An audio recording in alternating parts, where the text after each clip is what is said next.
Welcome back to Win in the Wild. This is session 62. There's a tiny cock in my dice. We're close to 69. We'll see if we make it. We're really edging on 69. We'll force it. But only with consent. Alrighty. We never established who was reading the recap, so I don't know. Someone. I don't need it. Please. I did it last time, so. All right, Austin, I guess that's you. Oh, shit. Oh, crap. I don't even have it pulled up. We're vamping. Yeah, so, Rough day to be a So Cowboys anyways, fan. Listen, it's a great day to be a Cowboys fan. It's a rough day to be a Giants fan. And it turns out my in-laws are Giants fans. Oh. Well, they are from New York, I assume, so. Yes, they are from Long Island. So. Oh, no, it's wrong. Sessions.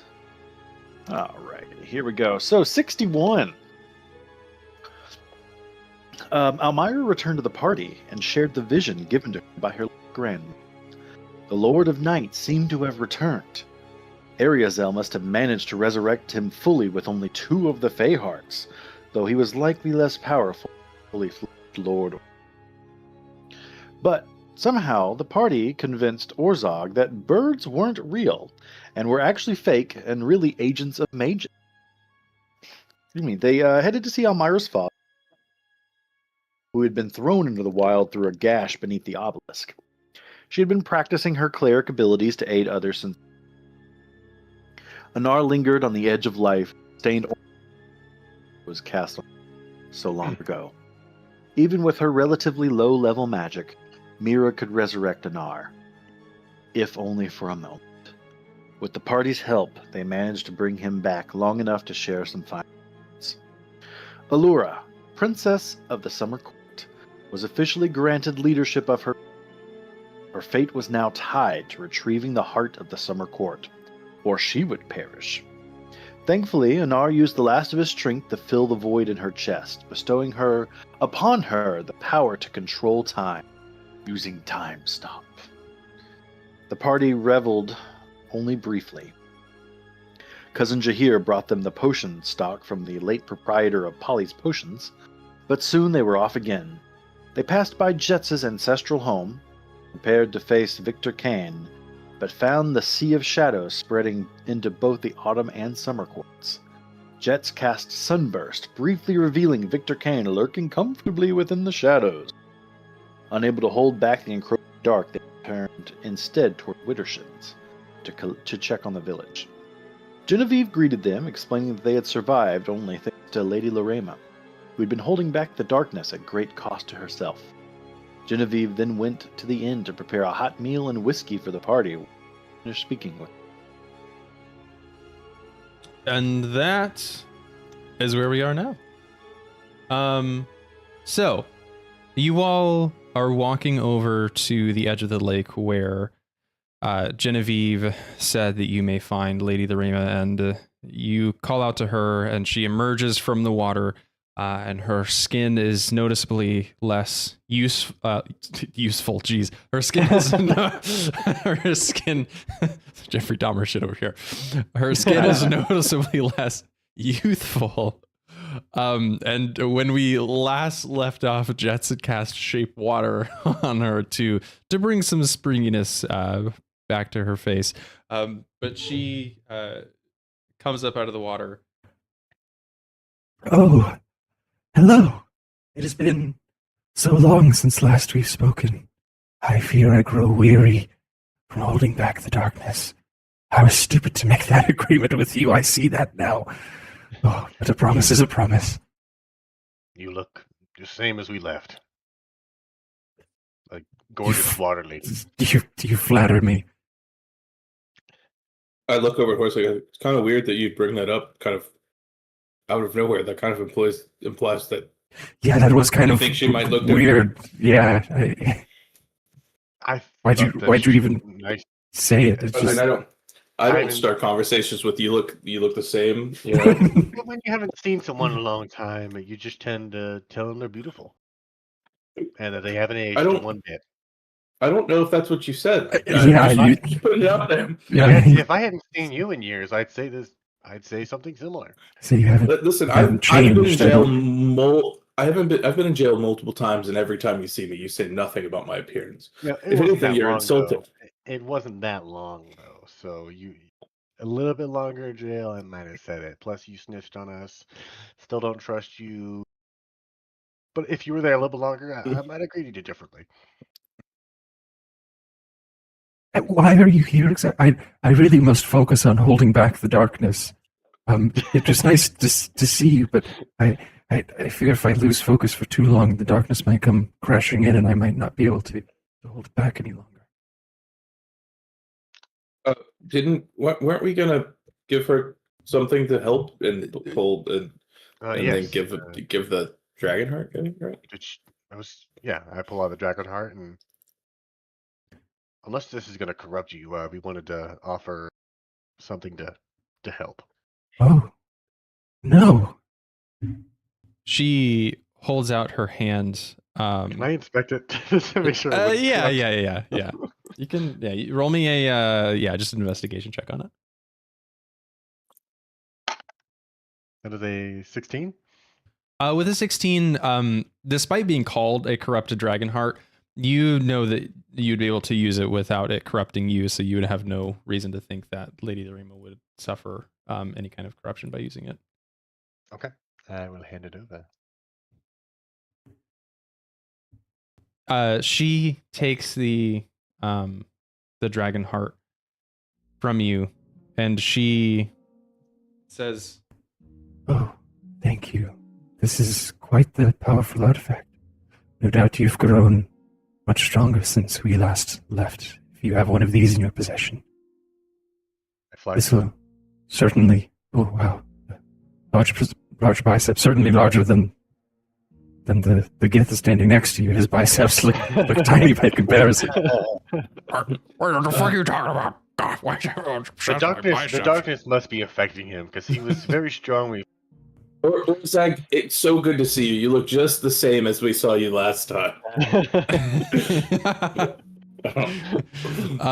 But you see her, she takes this dragon heart and holds it close to her chest, and her watery body starts to absorb it. And immediately you see this dragon heart dissolve. You see her face starts to look more youthful, more like it did when you last left her.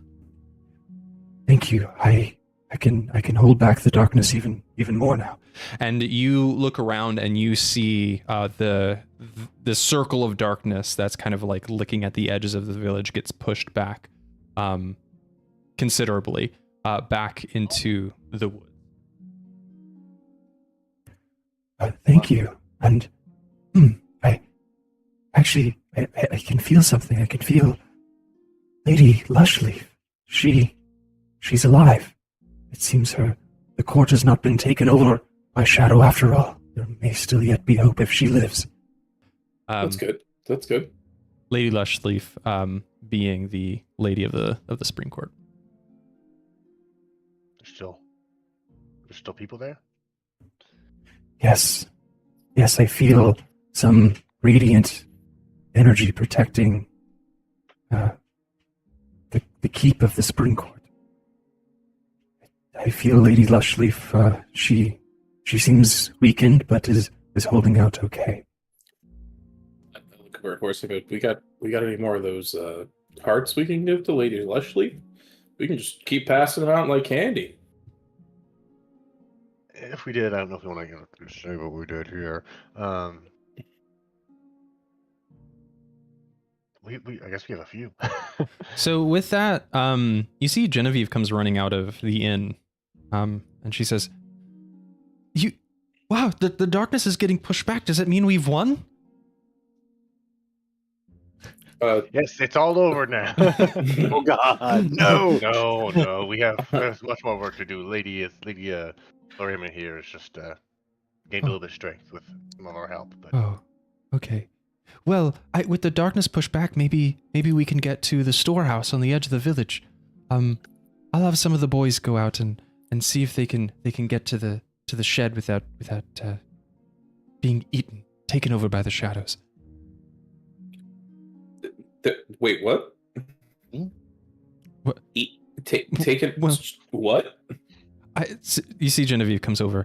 Well, I've heard we have several refugees that have come to the village since the darkness took over the spring court, and they tell stories of their friends getting chased down by the darkness and it quite literally consuming them. Turned them into something unrecognizable. Some shadowy creature. We follow them to make sure they this make may be it back? Yeah, like, should we be guiding them to make sure they survive? Like, what? Well, obviously they're not going to step into the shadow. I do believe in Lady Lorema's abilities here. But if the shadow is chasing them,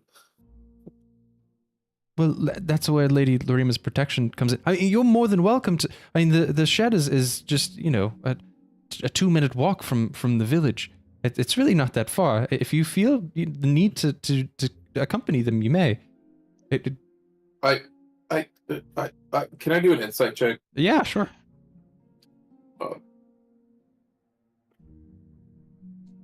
Let's see. It's a 12.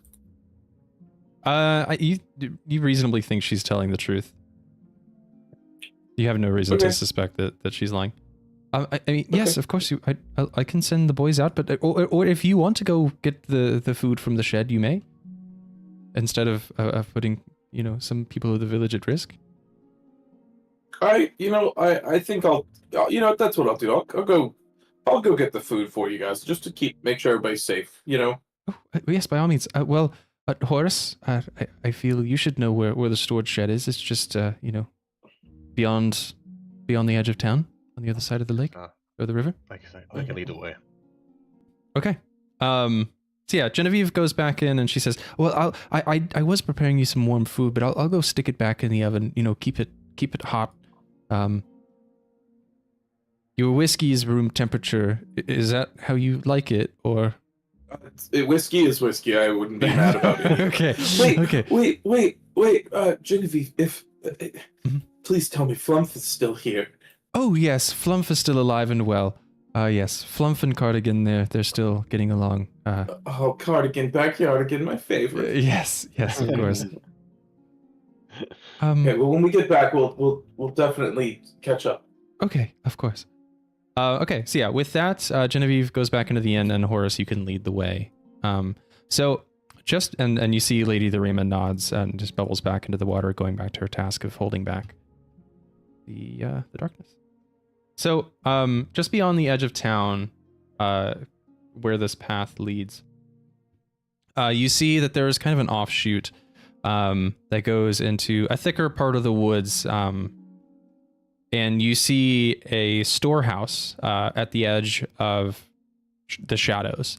It's a wall of what ostensibly looks like just water, almost. However, you think you could reasonably stick your hand through it. You can kind of see through it a few feet, but after that, it becomes incomprehensible to see what's beyond it. So about 60 feet ahead, you see the shed. Right, so you approach. Darkness looking like around this. Yeah. Can I do like a perception check? Sure, yeah.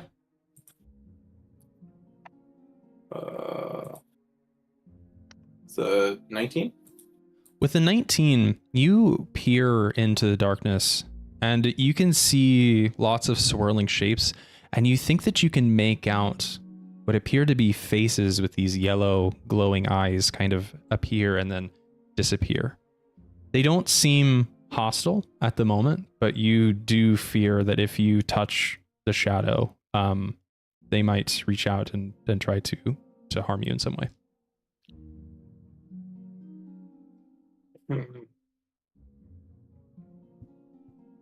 I'll start approaching carefully.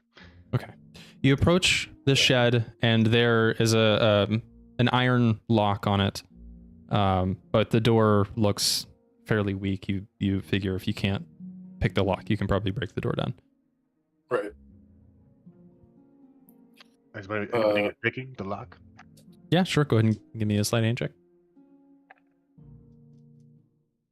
There's someone better than me that wants to give this a go, or I'll probably just I've only got a end up breaking it if I +3, try. so Did no one take proficiency in sleight of hand? Oh, no. I'm kind of surprised.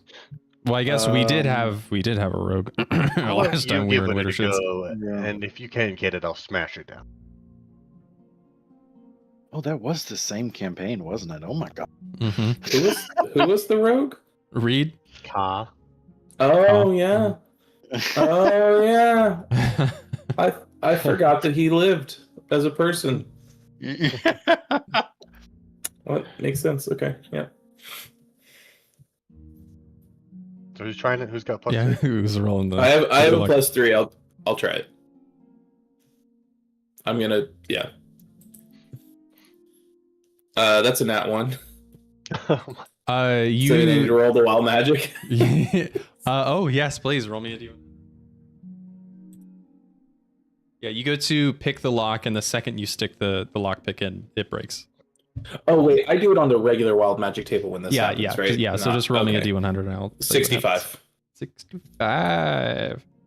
Up to 3 creatures you choose within 30 feet of you take 4d10 lightning damage. You can you choose them though. I choose the shadows. Oh, you want to choose the shadow creatures? Okay. Yeah, I'll say with choose your the shadow creature. Okay, I'll say with your 19, yeah, you can pick out 3 faces as they come into view. You I'm whip up just and you kidding. feel Pascal. I choose Horace 3 times. Yeah, no, I choose the shadow creatures. Okay, yeah, roll me 4d10.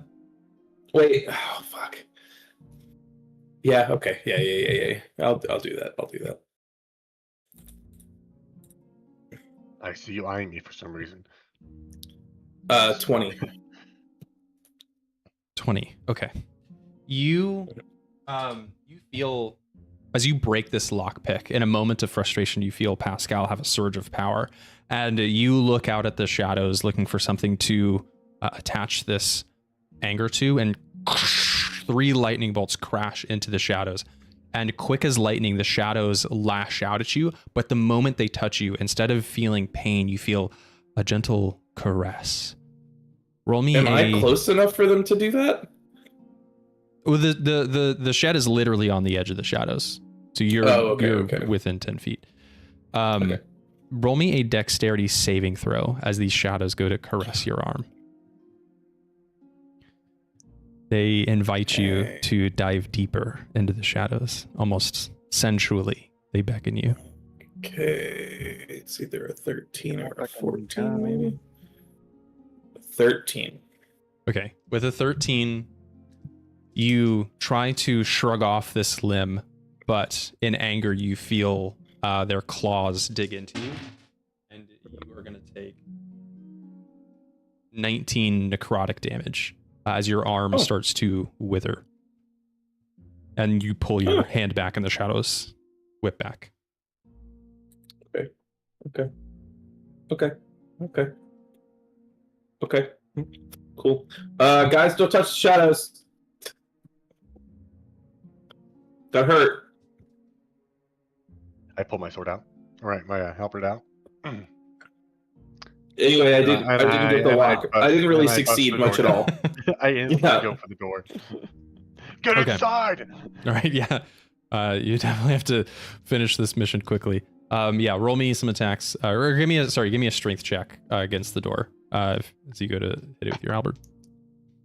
That is a 23. Yeah.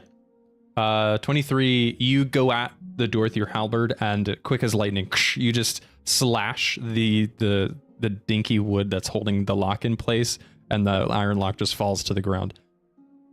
I grab Almyre and Jeatz, and I toss them in, and I rush in.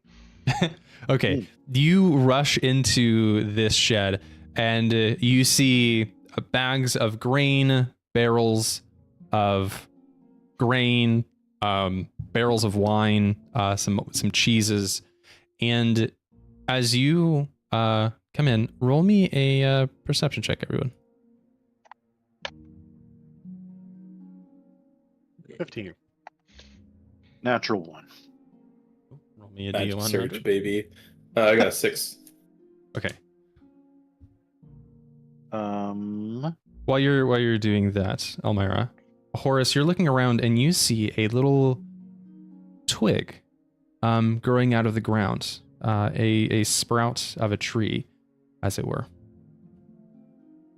is growing in the shed. I was attracted by I rolled a- tree people last time I was here. Mm. I think I should cut this down. Can I go take a closer look? Yeah, roll me an Arcana check. And Almyre, what did you get on your D100? 2. A 2? That is a 19 Arcana. Okay, with a 19, we'll get to your wild magic surge roll. Okay. With a 19, as you investigate this closer, this is giving off the same essence as Tree Twig, whom you met in Moss Hollow Cavern. It seems Tree Twig had grown to protect the contents of this shed, because otherwise you fear they might have been consumed by the darkness. As you have this realization, however, Almyre, give me another another D100. Another D100. Mm-hmm. 21. 21. Creatures have disadvantage on saving throws against the next spell you cast in the next 1 minute. Oh. Oh.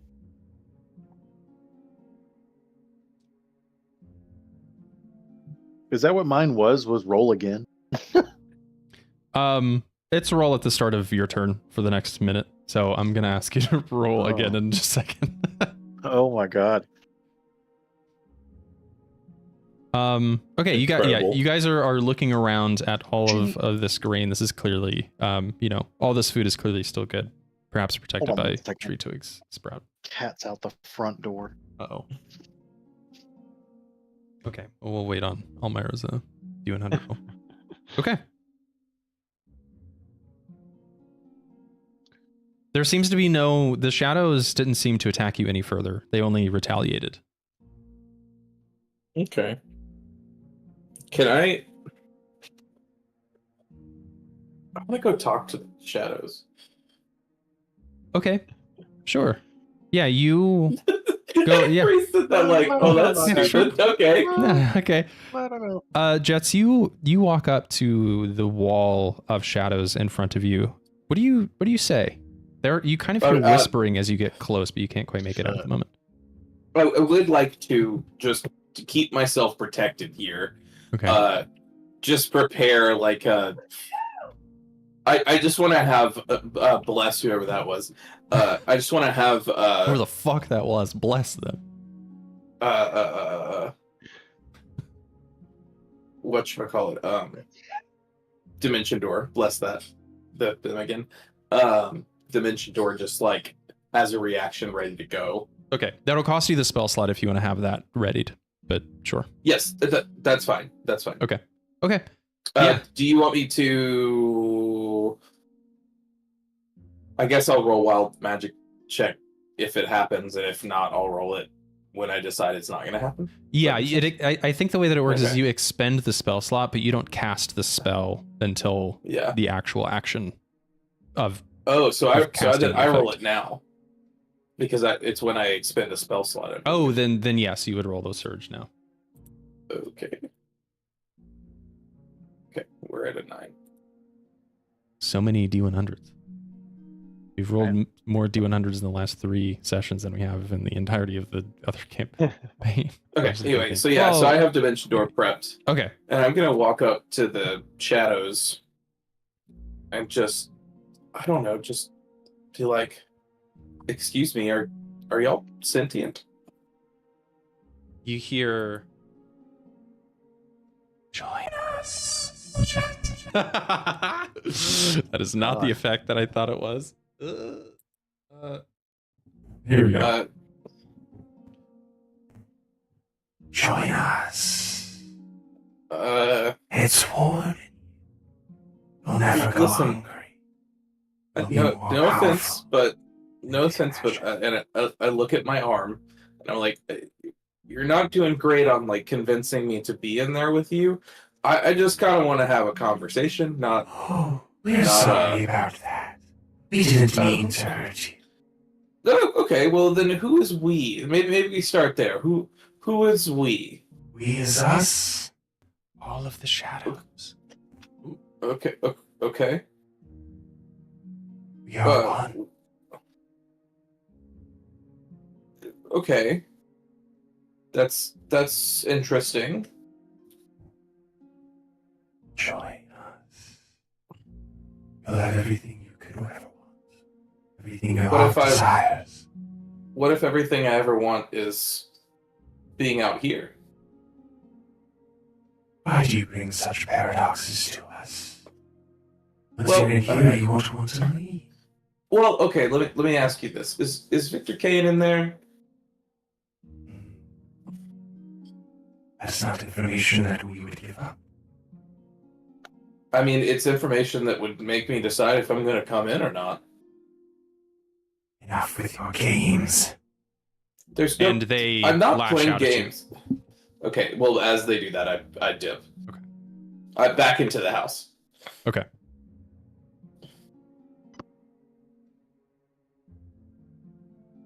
I want to try and whisper at the twig. Oh, okay. You kneel down and speak to the twig. What do you say? Tree twig, is that you? Oh, Yeah. Yeah, it's me. Yeah. It's me, Tree Twig. Hey, You I sound thought I never so see much. you again. You sound so mature. Oh, yeah. Well, no, I'm just a little sapling. I grew up here to protect the food. Lady Lorema, she said, "Hey, Tree Twig, why don't you go grow in the shed to protect the food if something bad happens?" And I did. Wow, Tree Twig, that's so kind of you. I live to serve. Have you seen anyone else? Have you around town or? No one's come into the shed since the darkness took over. No, just you. Just me. Is there any way we can help you grow? Yeah, trees take time, you know. I kind of like going slow. Low and slow. Okay. Yeah, low and slow. Well, is there anything we can do for you while we're here to pay you back? To help, just give you something for Well, it's a what little you're doing here. it's a little dry in here, you know, since it's covered up. I don't get a lot of water. Kind of thirsty. I don't know if I have water. I think I have some wine. Oh, yeah, I like wine. I take some wine and I pour it over him. I'll make like a dirt ring around it and kind of pour it. Oh, kind of perfect. in it, Yeah, so- make a little cup out of the dirt. You see he shimmies a little bit, and you see him grow a couple inches taller. Whoa. Nothing like a good sip of wine for an old tree, you know. Is Are he you leaning old enough over for just a this? little bit too much? Yeah, he clearly drunk. He's like swaying back and forth. There's no breeze. Well, it's good to see you again, Tree Twig. I never thought we'd see you Likewise. again. Yeah, maybe someday. You know, kick the darkness's ass. I don't like it So very what much. happens? Can you just grow somewhere else if you want to? Say that we beat the darkness. Can you, or are you just gonna grow inside this shed? Well, I guess I could grow wherever I want. I've never really thought about it, honestly. I just kind of liked where I was in the cave, and then Lady Lorema told me to go here. I've never really thought about going anywhere else, but you know, it's You can my go back. duty to stay here for now. But if the darkness is gone, I guess I can go wherever. Yeah. It's an honorable thing that you're doing. Yeah, I'm kind of badass. I pour a little more wine. Ooh, yeah. That's good stuff. Right then, I appear out of nowhere and go, "Oh, fuck!" What are you Okay. doing? Shadows. Listen, they're not friendly. I thought maybe they're not friendly. You didn't realize that after you got a necrotic energy shot at you? Well, to be fair, I did attack them. You know, this time I didn't. But I have a feeling that anything that does necrotic damage is not good. I don't know. I the most dealt part. necrotic Well, that's awfully damage for a little bit. presumptuous of you, Horace. You know, I mean, for the most part. well, okay. Who's What? Necrotic, dead things usually bad. Sweeping most of the time. generalizations hurt everyone, Horace, okay? And sometimes I'm right. That may be true, but now may not be the time that you're right, friend. Okay. Let me go talk to them and I'll see. No, maybe don't. Okay, let's just grab the food and go back. Yeah, you're able to grab most, if not all, the food. There's like a wheelbarrow leaned up against the wall that you can pile the food onto. And you can carry the rest by hand. Yeah, I will we'll see. hang a wine bottle at the ceiling, and I'll poke a really small hole in it and have it so it drips very slowly down. So he's continuously just Oh, yeah, that's nice. getting drunk. Thanks. I'll see you soon, buddy. Well, I hope to see you soon, and hopefully the darkness doesn't take us. Yeah, you walk out and close the shed doors behind you. And yeah, you guys head back to the village with all of the food. Yeah, cool. You know that Genevieve is hanging out in the inn. You want to go there and drop the food off? Sure. Let's do it. Cool. So you all, and I guess we'll just hand wave Almyre needing to roll 10 wild magic surges because that's kind of nuts. Oh shit! Oop! I deleted you from the face of. I think you should make him roll 10 wild magic surges. I think that's fun. Austin, are you I here? think so too. I'm here. Can you hear me? Yeah. You just said your cat ran out the front door, so I thought you'd be gone for a minute. Oh, no, she didn't run out the front door. She got around to the front of the house, and that's where my window is. And so as I'm sitting here playing, I look out the window, and there's my cat that's supposed to be inside. I see. Okay. All right. Well, yeah, Almyre, go ahead. Well, yeah, as you're walking back, give me a wild magic surge. 48. A 48 is a God damn it. A unicorn controlled by me appears a space within 5 feet of you. Yeah. Okay. Can someone? Never mind. I got it. A unicorn? Is this unicorn going to be the same one as all of our other campaigns? It's just going to be like a multi-dimensional fucking being. We'll see. Oh, that looks bad because that's not a PNG. Is it? Oh, hang on. I know. I just had to click into it. What the fuck? There we go. Suddenly you see a unicorn appear behind you, clopping along on the bridge. Hail, travelers! And where might I be? He looks around. It's not the voice I expected. Oh, he's Oh, so I didn't know. majestic. Oh, I can be know whatever you unicorn. want. You want me to be Australian? I can be an Australian unicorn. Hear me on that. Mr. Unicorn, what's Australia? Yes. Australia is a far-off place with lots of spiders and snakes that all want to kill ya. Is that another dimension? Yes, a far-off dimension. Maybe one day you'll get to visit it. Is it uppies or downies? I cast plane shift. I want to go. Unfortunately, you can't leave the plane. But maybe someday soon. I've been summoned here by ethereal magic to grant one wish within reason. Oh, What might you wish for, princess? Oh, sorry. Oh, I'm just getting this just in. You're a lady princess. now. You're absolutely correct, princess. Sorry, I was working on out-of-date information. I don't have long. Quickly, what is it you wish for? I wished for a way for us to traverse the darkness without getting injured. Ah, yes. Well, with that, you'll have to go see Lady Lushleaf. You see, she's created some magical lanterns that can light your way through the darkness. What kind of gift of a wish is this? This is just information. This isn't a wish. I'm indirectly granting you the wish. That was our next destination anyway. Really? My superpower is information. I don't actually have that much magic. I don't even have that many hit points. Mr. Unicorn, I hate to be rude, but Strapped to your head? Oh, I'm sorry. I'm sorry. You're breaking up. I can't stay for much longer. And he starts to like sparkling. Can I do an Arcana check to just see if it's an awakened horse? A fake horn. yeah. Roll me an Arcana check.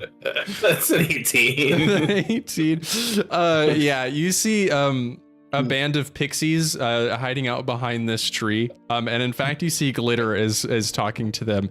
And you see just for a moment the horn flashes out of existence. And it just looks like a regular horn. The unicorn spears. I grab at it and just like end up with the horn in my hand. Yeah, perfect. Yeah, the horse itself is illusory, but you end up with this unicorn horn in your hand. Sorry, the horse is illusory. The horn is not. No. Well, it had to be convincing. I will say, as you grab the horn, go ahead and roll me an Arcana check. Yeah, okay. That's a 16. Okay, with a 16, the horn itself is magical. You gain the use of an actual unicorn horn, which as an action, you can touch another creature and it will heal 2d8 plus 2 hit points. And it also removes all diseases and neutralizes all poisons. God damn. So it's basically a creative restoration. No. It's more like lay on hands. But if that happens, do you now have to live a half life, a cursed life? Well, you didn't kill the unicorn. It was clearly the pixies that murdered the unicorn and stole its horn. Oh, okay. You heal it's not a you 2d8 and what? I don't know. The what's it called? I'll paste it in Discord. The centaurs were very unclear. They said that when the moment the blood touches your lips. As with most things in that universe, it was only brought up once and literally was never relevant and then again. never brought up again. It also keeps people alive when they're at death's door, but says absolutely nothing about if they're just normal, regular people drinking it. Yeah. What if a human drinks it? What happens then? Instead of a wizard. Okay. Yeah, this... Okay, the unicorn disappears. Genevieve shows up at the door and she says, "Is that a unicorn?" And she looks at you, Jeatz, the horn in your hand, and she lets this look of disgust on her face. Ma'am, it was a non-acorn. But they're... Okay. Roll me a persuasion check. Okay. That's a 24. Yes, I've heard of those. A noticorn. Mm-hmm. Very, very strange creatures. The horn straight off. They're really not that magical. They're more like information brokers, if anything. So we found out they actually have the special ability to tell you what you're already fucking planning on doing. Apparently. Yeah, it's weird how it worked out like that. Yeah. Anyway, you brought the food back. That's fantastic. Yes, well, I've got you a warm meal and some whiskey. And you see Orzag this whole time has just been staring at his biceps in the edge of the water. Oh, you guys are back! Wow. Good job. Yeah, we did it. Well, Orzag, you look exactly the same as the last time we saw you. I really hope Orzag was just singing Reflection from Mulan to himself. Oh, absolutely. Yeah. When will my reflections? All right. So yeah, Orzag walks into the inn with you. Genevieve shows you to her seat. You see Cardigan and Flumph come out bearing plates of a warm bowl of stew and some bread. And Genevieve comes over and grabs the whiskey off the bar, but beckons you to sit down at the table. Oh, I forgot about. I get extremely happy to see Flumph. Yeah, Flump turns like a bright pink at the sight of you and comes over and kind of Oh, nuzzles now it all is of you. morph. Right.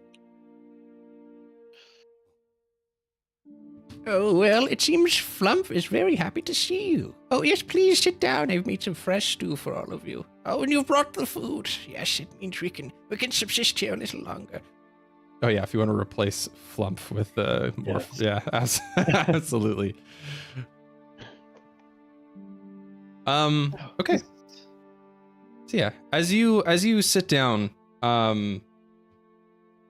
you guys go to town on your food. It's been a while since you've had a hot meal, living on an airship for a few days. And let's see.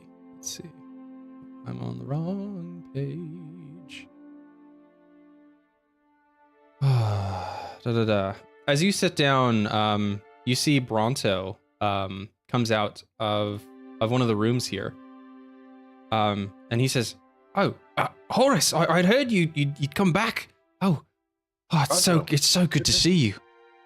I'm glad that you're staying alive in this darkness. Yeah, he puts a hand on your shoulder and he says, "I just barely made it out alive, but Horace, I felt Captain Leander. I think he might still be alive." Bronto, I have a question for you. Yes. Before I comment on that, do you know where Australia is? Australia? Yeah. Yeah. You sound my very mother... close to a unicorn we just saw. Yes, my mother told me about a place where all us hair folk are from. Yes, a place called Australia. It's been... Are you not from here? Well, I am, yeah. I was born here in the wild, but my mum told me that long ago, rabbit folk we came from that far off place.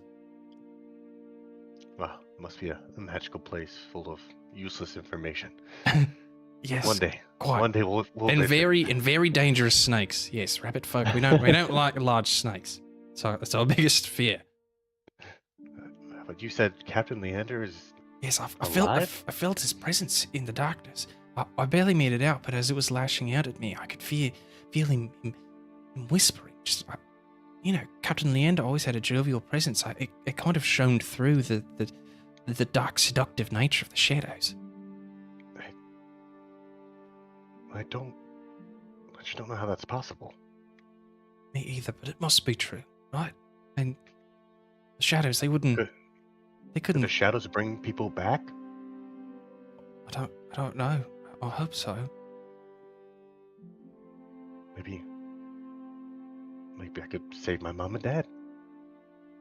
Yeah, perhaps. Because my mom was consumed by some sort of darkness. Yes, your mom, Bronto was the one that got your mom cursed in the first place. Because he didn't like you. I don't know how you got over that so quickly. But yes, he got your mom cursed in the first place. Because he didn't like you being a human pedal guard. He felt like you didn't belong. But you forgave him. He said he was sorry. Whatever, you made up for it. Now, thinking back on it, you might believe that the darkness that cursed your mother is the same darkness that has taken over the Spring Court. It's possible. The entity that I spoke to just to curse your mother. Again, I'm very sorry about that. Had to say, yeah, just. I'm surprised you forgave me. Quite honestly, you should have cut me down then and there. It seems like maybe you forgot about that. I remembered. Time heals all wounds. Yes, I lived in my cabin all alone for so long and lived with so much hate. And if I felt Leander on that darkness, perhaps your mother's out there too. And if you defeat this darkness, maybe they'll come out of the shadow and into the light. So, I guess back to the darkness that you cursed my mother with. Again, past is the past. Where did you get that? I was out on patrol in the woods, and this entity came and spoke to me. I was speaking out loud. I was angry at you for being better than I was, being human, thinking you didn't belong, and that the shadow came up to me and promised that it could make you leave the Petal Guard. And at that moment, that's all that I wanted. And so we made a pact, and off it went. And that did come to fruition, its promise, but not. Did you ever get a name? No, it never said its name. Maybe that was Arizel first starting to test his powers. Unsure. Whatever it is, we're much more powerful now. I think we can take on whatever it is that's threatening the Spring Court. We can protect Lady Lushleaf one last time, right? Oh, yeah. I owe her. I owe her everything, along with Leander, as they were the ones who, I guess, treated me the nicest out of everyone. Yeah, that's true. They did treat you pretty good. Oh, I was jealous, truthfully. So how do we get to the Spring Court from here? Well, Lady the Rainbow was saying that the Spring Court keep seems to be still safe, so you could just take the airship there. Just fly over the shadowy sea. I forgot we had an airship. With that, you see a Gith come out from one of the rooms. And slowly you all see Orzag rise out of his chair. Orzag says, Ishith. And Isith across the room says, Orzag? And Orzag leaps off of his chair, basically tips the table over, spilling everyone's food, and they both rush at each other. Genevieve jumps out of the way, clash into one another, and start wrestling on the floor. Oh, my whiskey. They spill your whiskey. Can I do an insight check to see if this is actually something I need to be concerned about? Yeah, sure. Yeah, they're yelling at each other in the tongue of the Gith. I think this is how they make love. You're unable to make out what you're saying. If they really were trying to kill each other, they would have pulled their blades out. From what you've seen from Orzag, but they are just going at it with fists, rolling around on the ground. You see Morph turns red and is flying around frantically. Sorry, Flumph. God. Flumph turns red and is flying around frantically over the both of them. But they're just kind of both going at it. It looks like an equal match at the moment. Is there anything y'all want to do as they're rolling around on the floor? I take another shot of whiskey, and I guess we're joining in. Punching. Well, wait, who are you fighting for? I'm just punching both people. I want to use the opportunity to try to steal some gold out of Horace's pocket. I'm swinging around. You better watch out. Yeah, roll me a sleight of hand check with disadvantage. Okay. I roll perception. Yeah, you're in active combat. Oh, Horace, why are there two of you? That's 11. Two of me. Oh, I don't know. What do you mean? I only see one. I rolled a 24. Okay, yeah, with a 24, you see Jeatz going to reach into your pocket for some gold, which is worthless here. But yeah, Horace, as you're swinging around, roll me an attack roll on Jeatz. That is a 17. That misses. Unarmed strength is a 27. So your strength score is a +5. So that's 5 damage, Jeatz. Okay. Jeatz, Okay. Looking a little rough. I had a long morning. I cast a sunbeam. I actually have 3 attacks. I have 3 attacks per action, so let me just take those other 2. Oh, okay, yeah, sure. Alright, I punch him in the gut and to punch in the... Okay, you're gonna punch Yeah. Isith and Orzag? Okay, yeah, roll me an attack for Isith and then for Orzag. Alright, Orzag is gonna be a 26. 26 hits. You crack him in the jaw. Oh, what the hell, man? A nat 1 for Isa. Oh boy. Okay, roll me one magic surge. He's an 11. No, it's gonna miss Ethos. That is an 81. You can take one additional action immediately. Yeah, you are empowered by swinging. You can take another 3 attacks on whoever you want. Oh God. I'll turn around and I'll punch Jeatz in the gut and then go back and punch Just an absolute whirlwind. And against Jeatz, that's gonna be a 25. Yep, another 5 damage, Jeatz. So dirty 20 against Isith, 22 against Orzag. Okay, yeah, another 5 damage to both of them. As they're both going at it, you see after cracking Orzag across the face twice, you see he's weakened. You do manage to hit Isith, but you kind of hit her armor. She's a little less affected by it, and so she tackles Orzag to the ground and finally fully pins him. And they're both breathing heavily, and she says, You have become stronger. Or perhaps I am weaker due to this darkness. Regardless, I'm still your superior officer, and your companions are... Sorry. I'm still your superior officer, and your complaints have been noted, Orzag. That said, you may continue to serve with this Ishtik crew if you so desire. She lets up off Orzag. He kind of stands up and dusts himself off. You see him flexing, feeling his muscles. He's clearly disappointed in himself. Of course, Commander. And you see Orzag bows in a more reverent way than you've seen him behave before. Sorry, Orzag, I kind of hit you a few times. Oh, yeah, you didn't fucking I help. got into it. I had a couple shots of whiskey and I couldn't help it. It looked fun. Jeez. Okay. Well, yes, Issa, if you would. Well, do you still want me?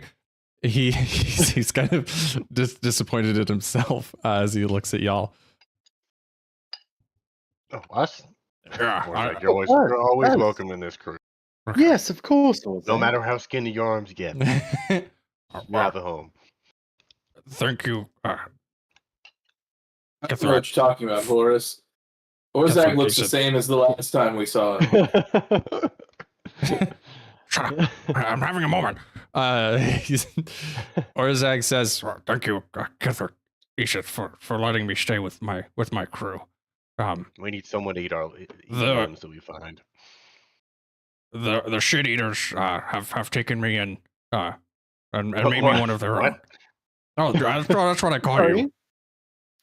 Why? What should I call you? The piss divers? I Well, think you've that been in would more be piss slightly than more most of us. accurate. Well, I saw you have a fucking named yourself, so I had to come up with something.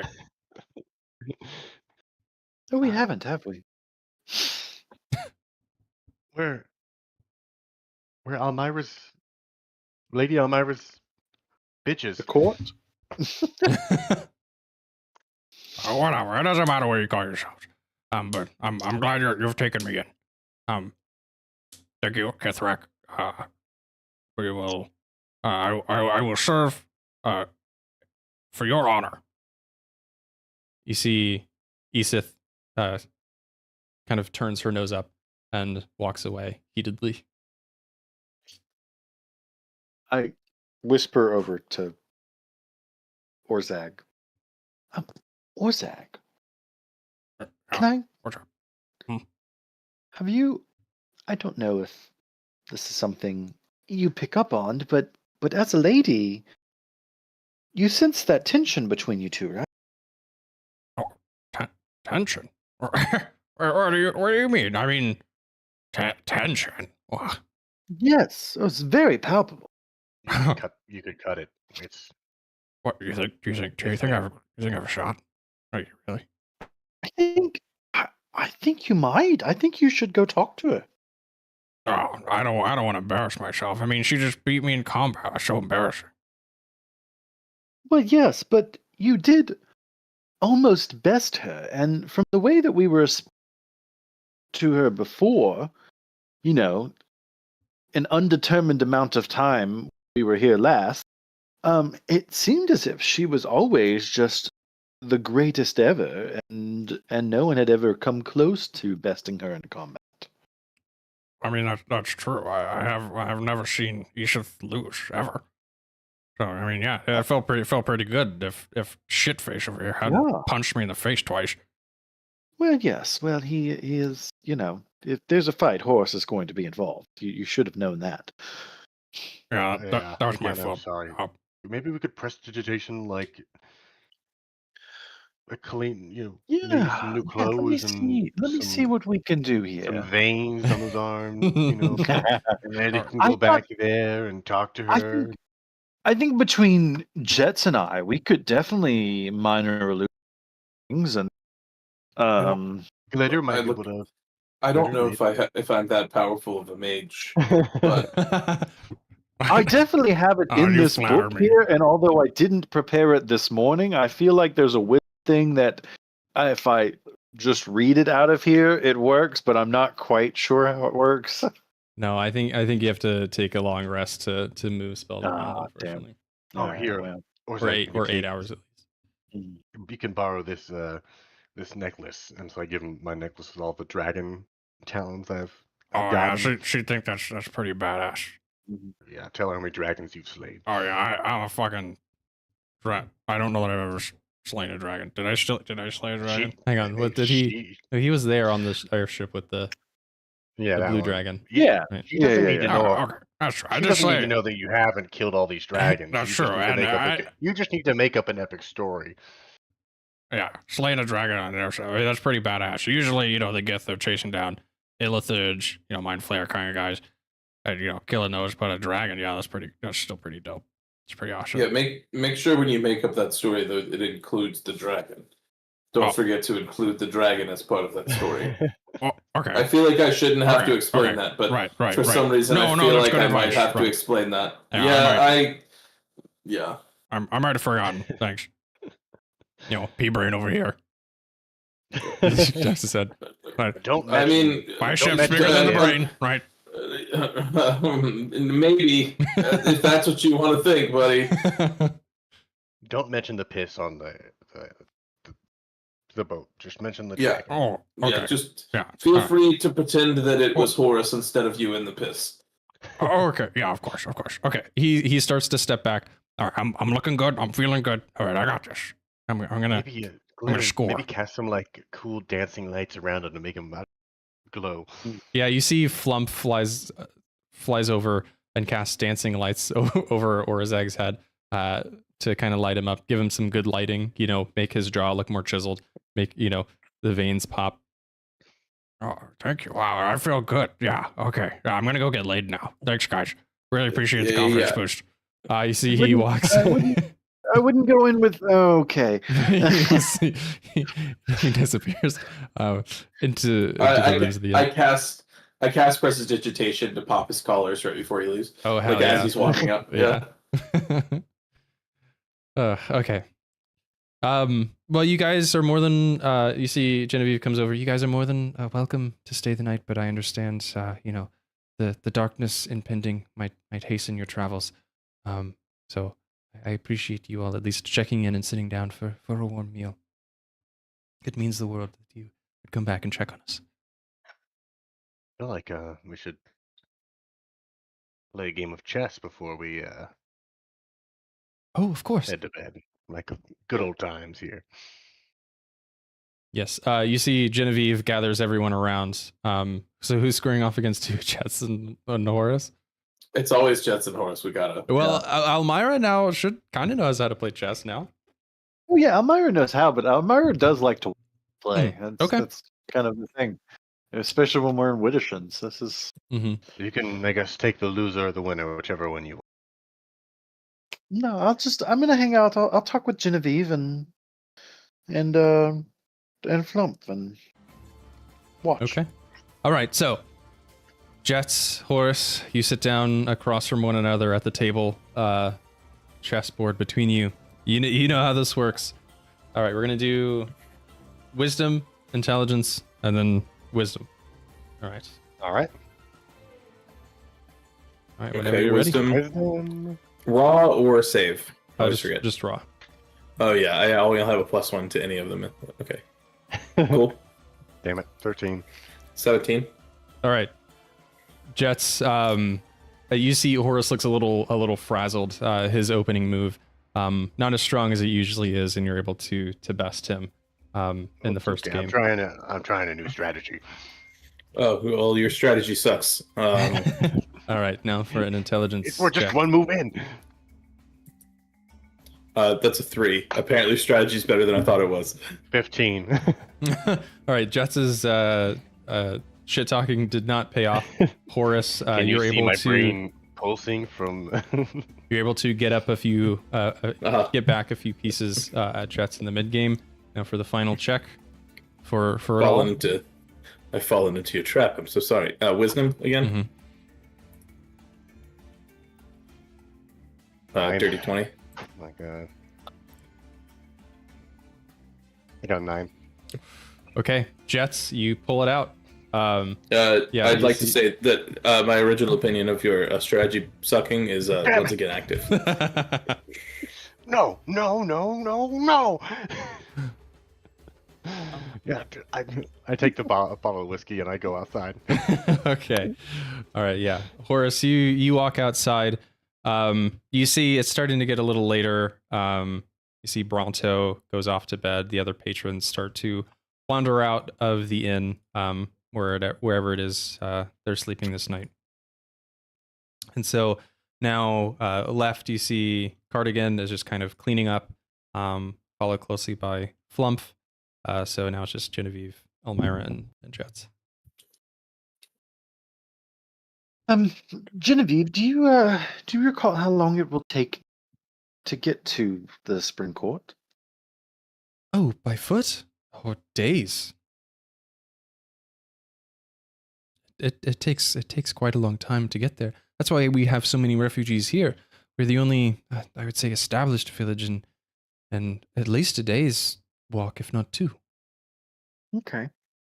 Would I be able to decipher how long it would take by airship? Yeah. It would take about a day, maybe day and a half. Okay. I'm just trying to think here. I know that Jeatz and I, due to some circumstances with us, are with each passing day we are technically getting weaker and weaker. And I'm just debating if we need to stay the night or if we should just go ahead and get on the road if we're going to have to sleep in the sky anyway. Yeah, I mean, I'd rather. To hear. Yeah, we should probably get going faster than, Unfortunately, I'd say it's probably in your best interest to leave us this night. Well, I'll tell you this. We have some extra beds in storage. You can take those with you. Had your beds on the airship at least? Oh, that would be lug whole beds. Well, not the mattress. You don't have to lug the whole thing. No, we got to take the whole thing. We don't have bunk beds. We don't have enough wood. I should have specified. We have extra mattresses. We don't have enough wood frames to give to you, unfortunately. We're running low on resources. We had to burn our extra wood frames to keep us warm. I know we're surrounded by trees. Just give your hero the mattress and not the whole bed. I doubt they kept the one Allen wrench that tie a bed together. Oh, we lost. We lost that ages ago. Yeah, exactly. Of course. Exactly. Find that something that fits. Do you put together a lot of furniture? I have. It's very strange that the princess put together furniture, but that is something I did. I think he counts very watching his servants do it as her doing it. So that's probably more likely. It's very convenient that in this plane, IKEA doesn't come with written instructions, just like in every other plane. But we're uniquely prepared to use pictures as opposed to written instructions. Well, see, even the pictures are more runes than anything else. She had the servants move her arms while they put together furniture to make it seem like she was doing it. Oh, was it like a photo op situation? Yeah. Just I've seen the draw- photos. They didn't paint out the servants that were helping her. It was weird, but oh no, it everyone must have been just acted like it was some scandal that must have been. normal. People just accept it. I really don't know that it's a weird place, the summer court. Oh man. Okay. All right, I'll go wake everyone else that just fell asleep. Okay. Are you gonna go grab? Are you gonna take Bronto with you? I guess. Yeah. As you're Can walking I- around, you see Can Bronto I opens listen to the door. door and see what's yeah. Put your ears up to each of the doors. As you go to the first one, you see Bronto walks out. And he says, kind of a night creature of the night anyway. So I was already up, but just grab grab your mattress and oh, okay. Yeah, he Hold on. goes back in and grabs the mattress that's already on the bed. Oh yeah, okay. Well, just take this one. All right, cool. Yeah. So he grabs it and walks off. Yeah. Roll me a perception check.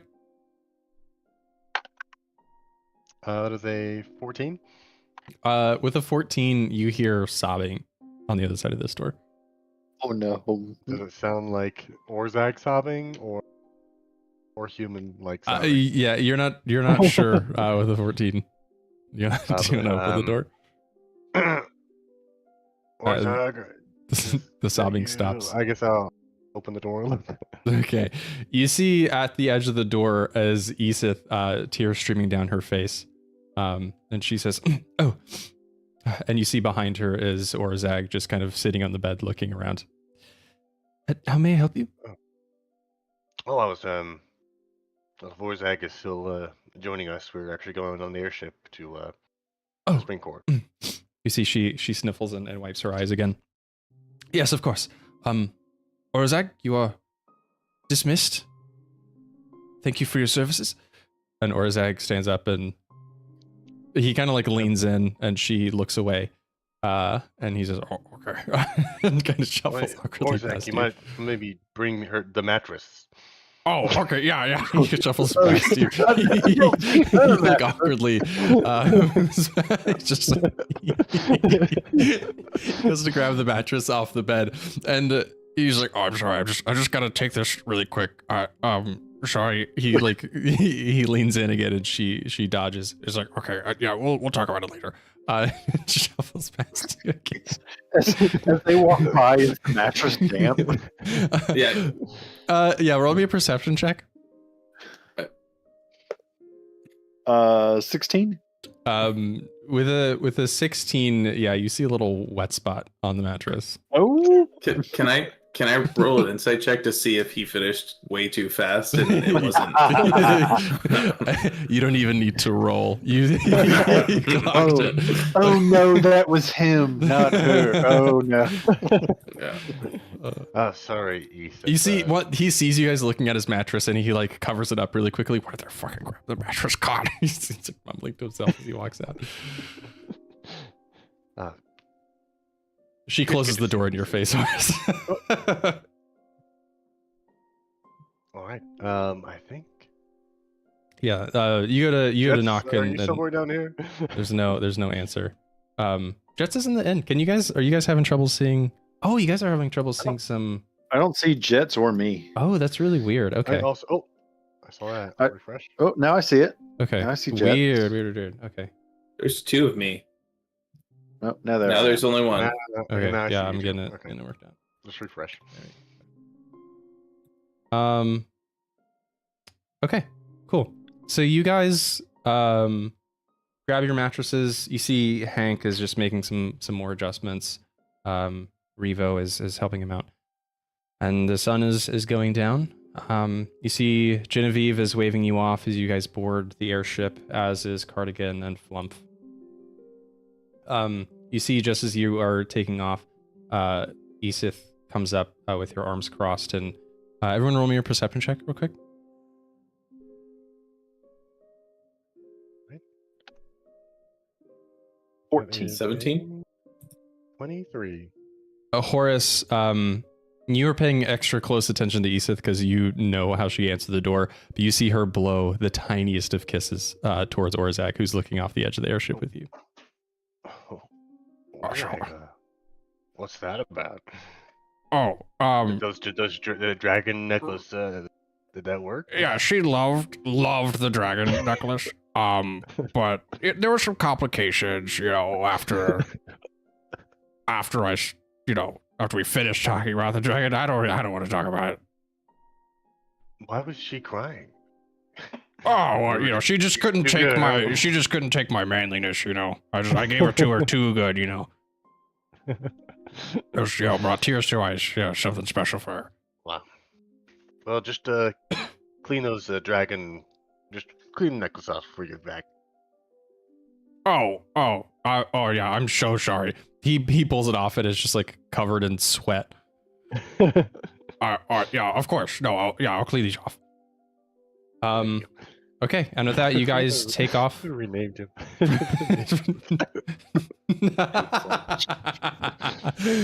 Oh, yeah.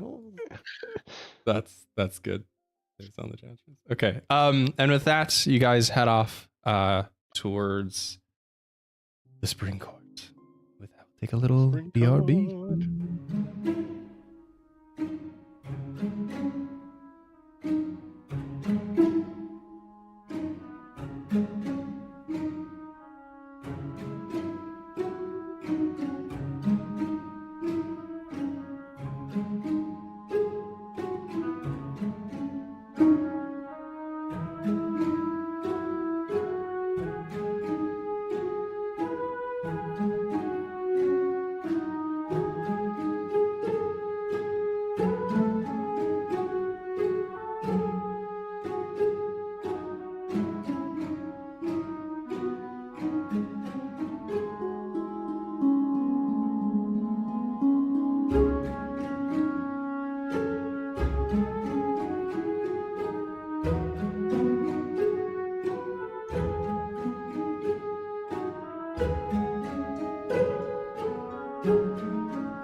And welcome back.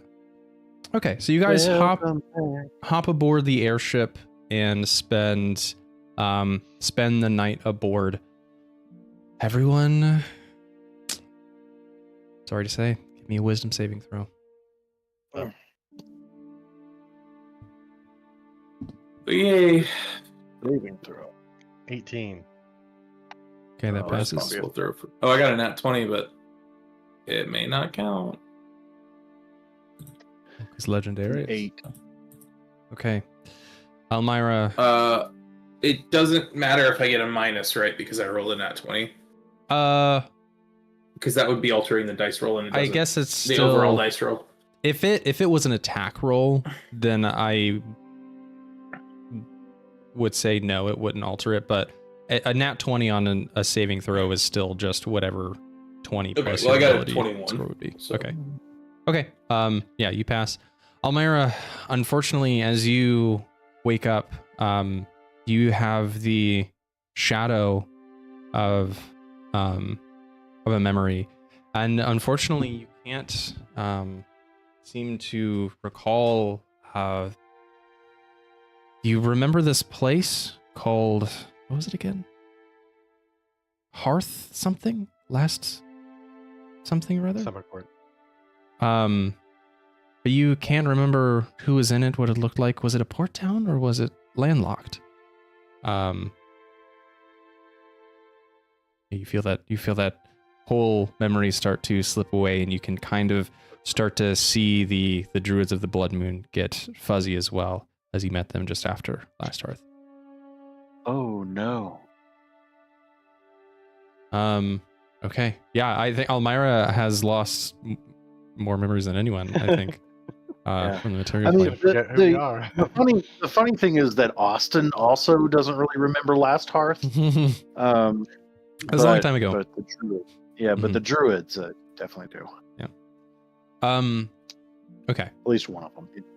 So, with this, I'm only going to you're technically going to sleep aboard on the airship twice, but I'm only going to do this to you guys once. The memory save, and then Jeatz, roll me a Constitution saving throw. As you wake up, you feel Pascal's magic is a little more is a little less connected to you than it was the day before. I'm gonna reroll with the sorcery point. Just give me a moment.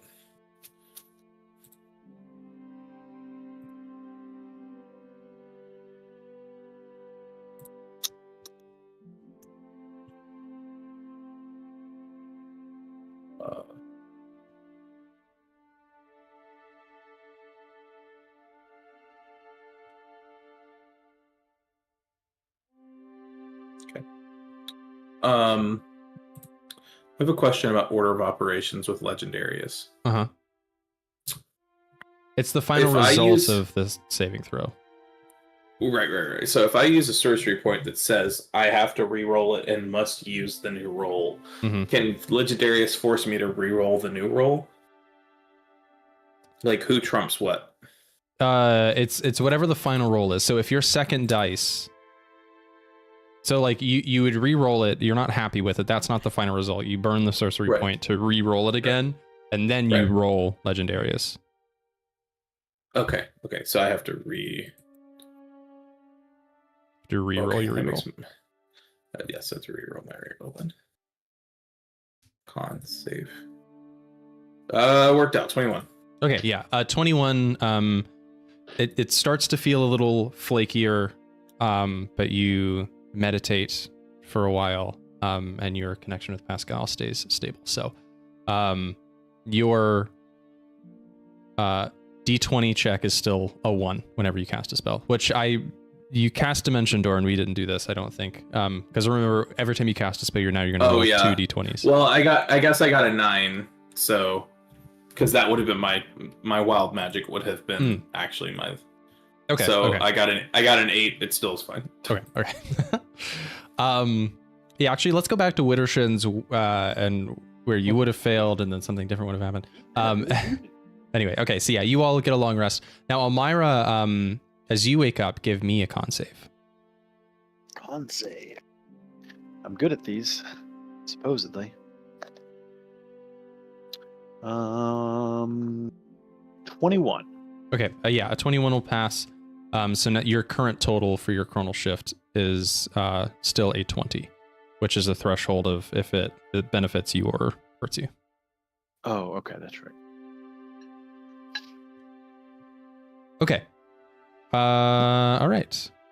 So with that, you guys, I'm not going to have you do this twice. The dawn of the second day on the airship, the mattresses are helping phenomenally, but you approach the spring court. As you approach, you guys are still flying over this sea of darkness, but in the distance, you can see this beautiful elven architecture rise over the canopy of this thick forest. This long road leading up to the gates.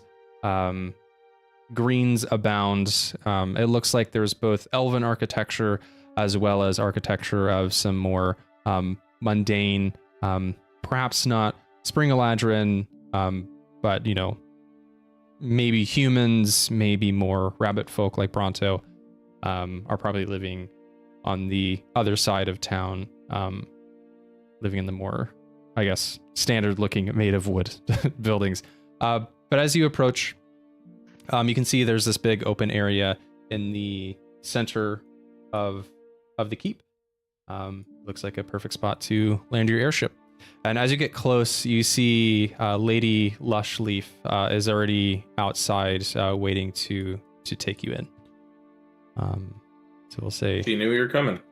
Does anyone have the boat? I really like how... There it is. Here's the dinghy. Canoe? Okay. Yeah, the canoe. I like it as a stand-in for the airship, you know? It's the boat. It's the boat. All right, and I'll pull in. You see, yeah, Bronto's on the ship, as well as there's Orzag. Yeah, Orzag's kind of getting further back in the lineup here. And Almyre. Yeah. Don't know if I'm on there. Not just yet. There's Almyre and there's Jeatz. Okay, you guys land, and you see, you guys start to throw the ladder out to climb off the airship as it lands, but you see Lady Lushleaf creates stairs out of roots. They grow up to meet the edge of the airship. That's cool. You guys step down off the ship, and she says, Blast. Welcome to the Spring Court. I'm Lady Lushleaf. Sir Horace, Sir Bronto, it is an honor to meet you again. I take a knee. Lady Yes. Lushleaf, it's an honor to see you. She nods her head at you. You may rise, my petal. It has been some time. It is good to see you again. I probably look a little bit different than the last time. Oh, I a little. was here. A little more grey, but even flowers must age, no? Horace, you see standing... Oh, did everyone get attached to the... How did that happen? Sorry.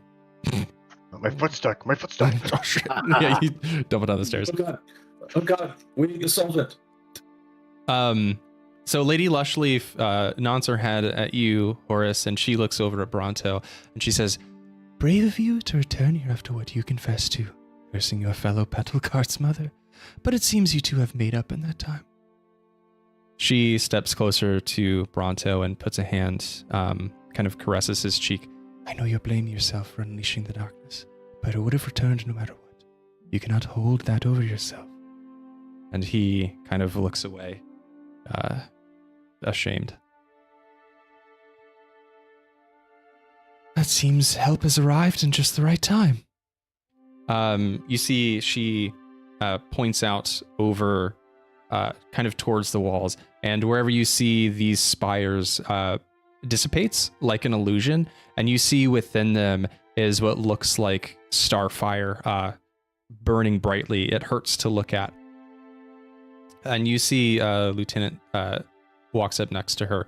Horace, you you didn't recognize this man at first, but this is Stendar Freya.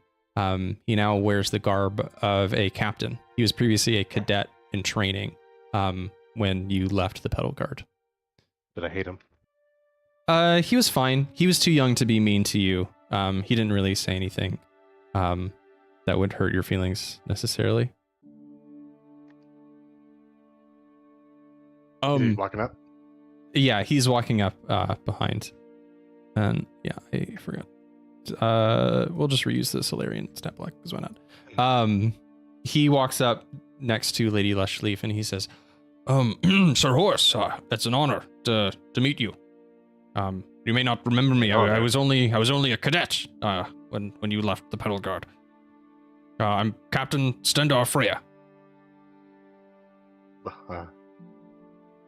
I'm glad it's an honor to meet me. I guess I didn't have too many fans in the Petal Guard, so...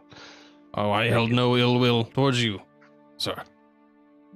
Anyway, as Lady Lushleaf is trying to demonstrate, we have these huge beacons full of radiant energy thanks to Lady Lushleaf's magic. They're holding back the darkness from the keep for now, but even still it tries to lick at the walls and invade our home. Someone has to go out into the darkness. We have these, and he pulls out a few lanterns.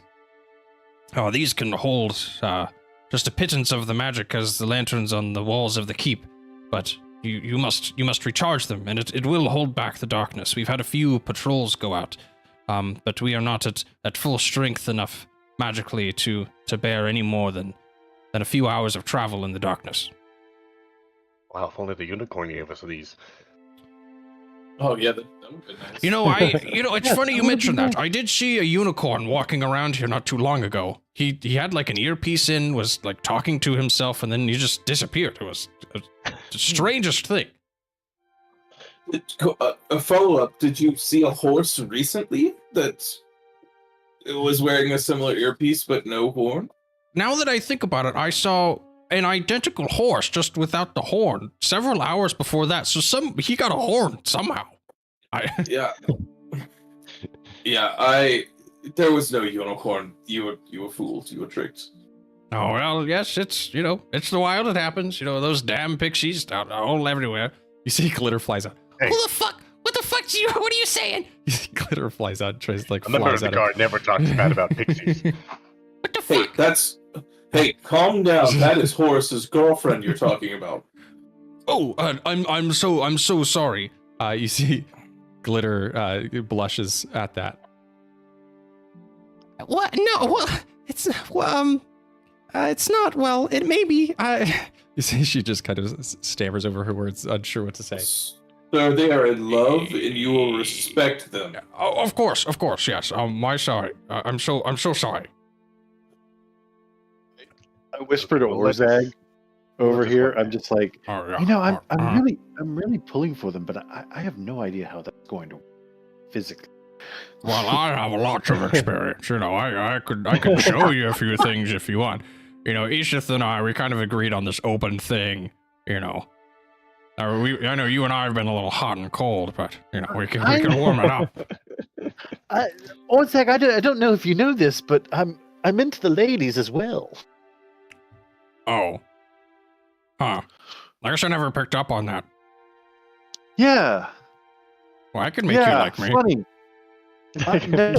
Nope, that's the most toxic thing I think I've heard you say. And I heard you say some pretty toxic shit. Note, I do not hold these beliefs. Note, Avery does not hold these beliefs.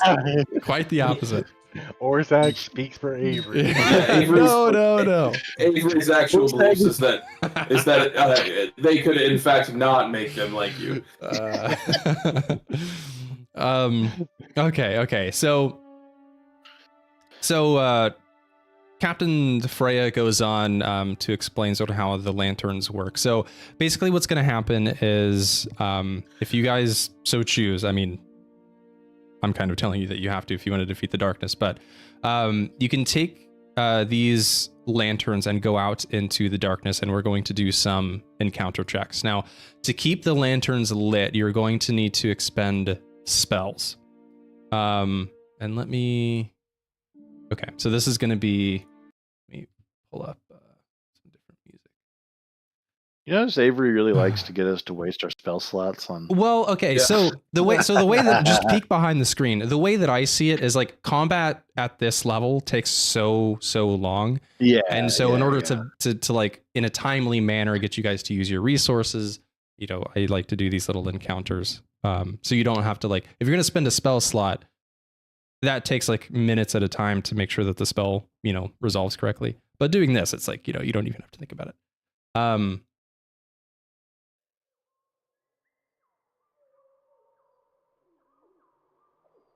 Yeah, sure. Yeah, this works. Okay, so Freya goes on, and he kind of explains how these work. So these lanterns need to be charged by spell slots. The higher level the spell, the more area that the radiant light will cover. So when you're going out into the forest, it's going to work like this. Your first step is you're going to charge the lanterns. And we're going to take the average spell level across the party. So if it's just the 3 of you, we're only dividing by 3. But if you want to take an NPC with you, it's going to make it more difficult. We would divide those spell level by 4, as you'd have to like charge Orzag's lantern, for example. But you can take as few or as many NPCs as you want. But just note that they won't necessarily have the spell slots to keep up, as it were. Does glitter count as an NPC? No, glitter because she can stay like basically within your cloaks. She does not need like she can occupy the same space. She does not need to be counted for the purposes of this.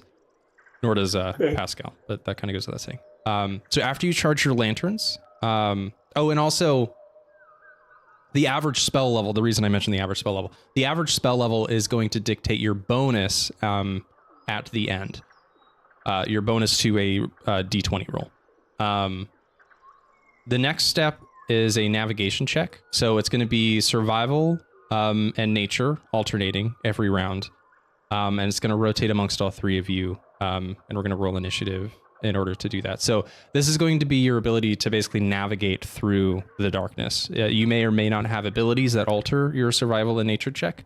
You may use those abilities and or items if you have them. And based on the roll that you get on your navigation check, that is going to also be a bonus to your next roll, which is an encounter check.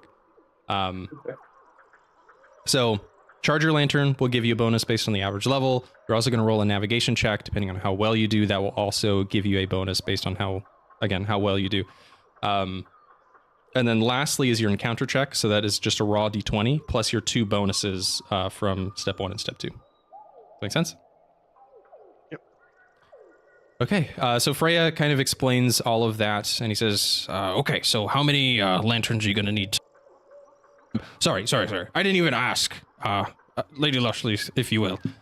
Yes, we would be greatly honored if you would fight the darkness for us. I must stay here and make sure the beacons stay lit. We need someone to go out there and destroy the Lord of Night. Well, that's why we're here, so we'll take up the lanterns you have. Yes. Well, please have as many as you need.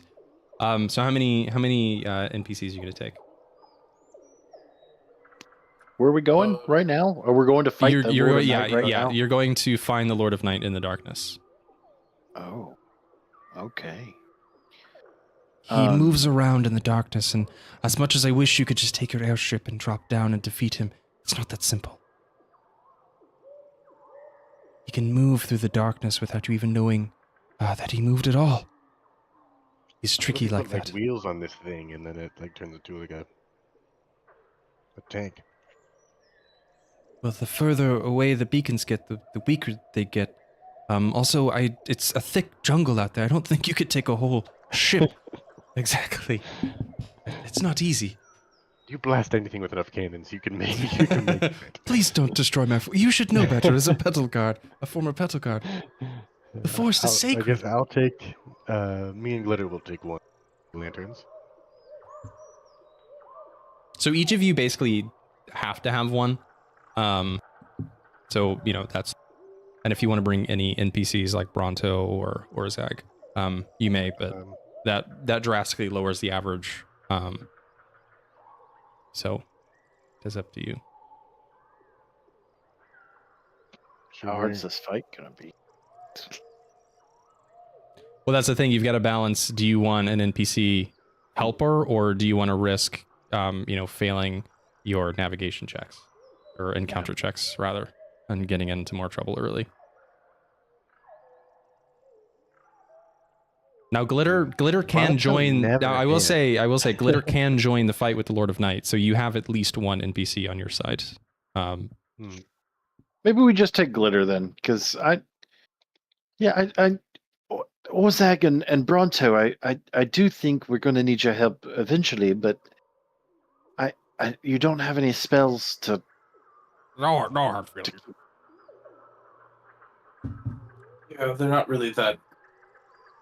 I mean, there's a bicep, you know, size situation.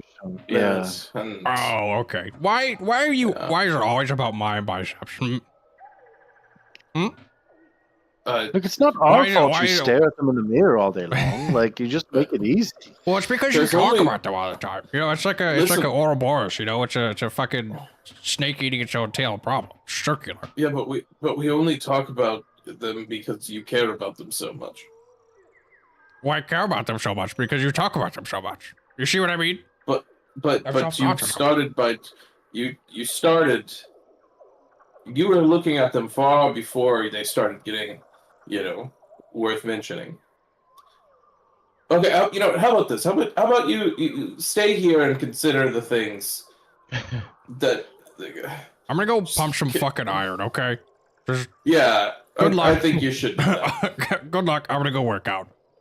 Bronto, do you want to join me? Yeah, all right. Yeah, sure. I'll go pump some iron. He looks back at you guys and he's like, I won't. No, I'm not doing it. And trots off. Okay. Bronto's to suffer to hang out with him to pay back what he did to my mom. Glitter says, Yeah, no, that makes sense. That's pretty shitty. I don't think I knew that. I'm really sorry, Horace, that he did that to you. You're the better man for forgiving him. He's just it's too much living with that ape. okay, so Stendar walks over to the front of the gate and he says, okay, we're going to open the gate for just a moment. Go ahead and charge your lanterns and good luck. Yeah. Oh, by the way, I don't know if you know this. The darkness is not friendly. Oh, no, of course not. No, we've lost a couple troops to the darkness, unfortunately. Before we truly knew its real nature. Mm-hmm. I want to give me a spell. But you have the spell that's in the crown, I'd rather not use that. but someone else can cast Yeah. a spell on your lantern. So, and you guys will be traveling together.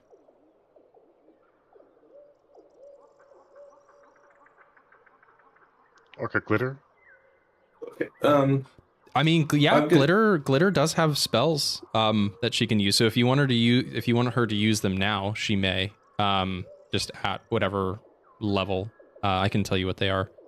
She's got at will cantrips. She's got two entangle, 2 fly, 2 phantasmal force, 2 polymorph. So yeah, she's got a good stock of decently leveled spells. Alrighty. So Sean, if you just want to keep track of what spells you want her to use, I guess I have the benefit of being able to hover over them and see what level they are. I wish there was an easier way to like share with you what levels they were. I guess when we get to it, we can, because they're not really in any order on the sheet. They're just kind of, I added them as they came to me. Okay. I'm just gonna put a 3rd level spell slot in. Alrighty. Yeah. So you guys have to. I won't say that like for the purposes of using the spell, you don't have to cast it necessarily. So you don't have to continually like roll for wild magic or anything like that, or roll to see if your magic works. I'll say it's more of the stress of like combat. But if you can take your time and cast a spell, then it's less of a problem. Great. Just literally use sleep. He never sleeps. Okay. All right. So we are. Oh, and your navigation score is what you're trying to do the best on. You're trying to hit a certain score in order to find the Lord of Night. Okay. So on round 1, Glitter is casting Sleep into Horace's lantern. So that is a 1st level spell. That's a 1. Jeatz, you're casting a 3rd level spell. Mhm. Okay, and Almyre? That's the second. A 2nd. Okay, so that total is 6 divided by 3. That means your bonus. You're now at a +2. Now, Avery, how are we doing uneven numbers? we're just rounding. 0.5 is round up. Okay. And if it's below 0.5, it's round down. Mhm. Can I guess I didn't really think about that. Before we commit to, I mean, we can obviously keep what we've got this time, but before we commit to spell levels, can we chat about it? Because like, Yeah. You technically, guys can if strategize. I could have done a could've level done it 2, too. and it would have done exactly the same thing this time. So Yeah, you guys can totally strategize. I mean, I'll stay with what I did this time because that's what I said. Yeah, that's fine. Sorry, I did not explain rounding at all. But yeah, it's rounding like you would a normal number. Okay, Yep. So now that is time for the navigation check. So everyone, let's go ahead and roll initiative. And ready? we will. It's a 19. A 4. Okay, and Almyre. 10. Wow, a rare low roll. I'm not rolling great today, guys. Almyre. 10, and Horace is. This is purely just to keep track of who is doing what roll. 4. Okay, Horace with a 4. Okay, so Jeatz, roll me a survival check or a nature check, or if there's something else you can do to navigate the wild, this jungle. I'm gonna roll a nature check, and that's gonna be a 25. Okay, yep. That is a critical success. So that is going to be a +3 to your encounter check, as well as a 4 to your total navigation score. Okay. Nice. Make a table. God, I cannot draw straight line to save my life. All right. Now, so your total is a +5 on your encounter check. I need someone to roll me just a raw d20 +5, and that will determine what kind of encounter that you have. Here we go. I got it. That is a 21. 21. Okay, that is no encounter. Hell yeah. Cool. So you don't run into anything this close to the keep. It would probably stand to reason that there's nothing too dangerous out here. But you, you successfully navigate the shadows. You hear them whispering. But I will say, as the first, I guess, check comes to an end, because, I mean, it's not a whole day. These lanterns are running out quite rapidly. Horace, as you're walking along, leading the way, you begin to hear whispers, and it sounds like your mother's voice, a sound you haven't heard in decades. You hear the whisper say, Murderer. Traitor. a figure appears in front of you on the road, lying on the ground. Deserter. Human scum. And as you get closer to this figure, it appears to be your mother's form, frail and weak, like the last time you saw her. And suddenly her body is consumed by shadow. And suddenly the form of your former Petal Guard mentor, Captain Leander, jumps out at you. He jumps up from the ground, and the darkness screams at you. We blame you! The darkness taking over you is oppressive, and you feel enervated. Roll me a wisdom saving throw.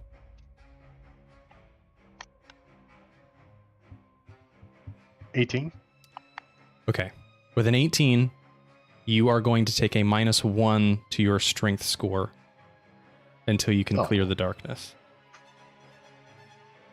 Oops. What?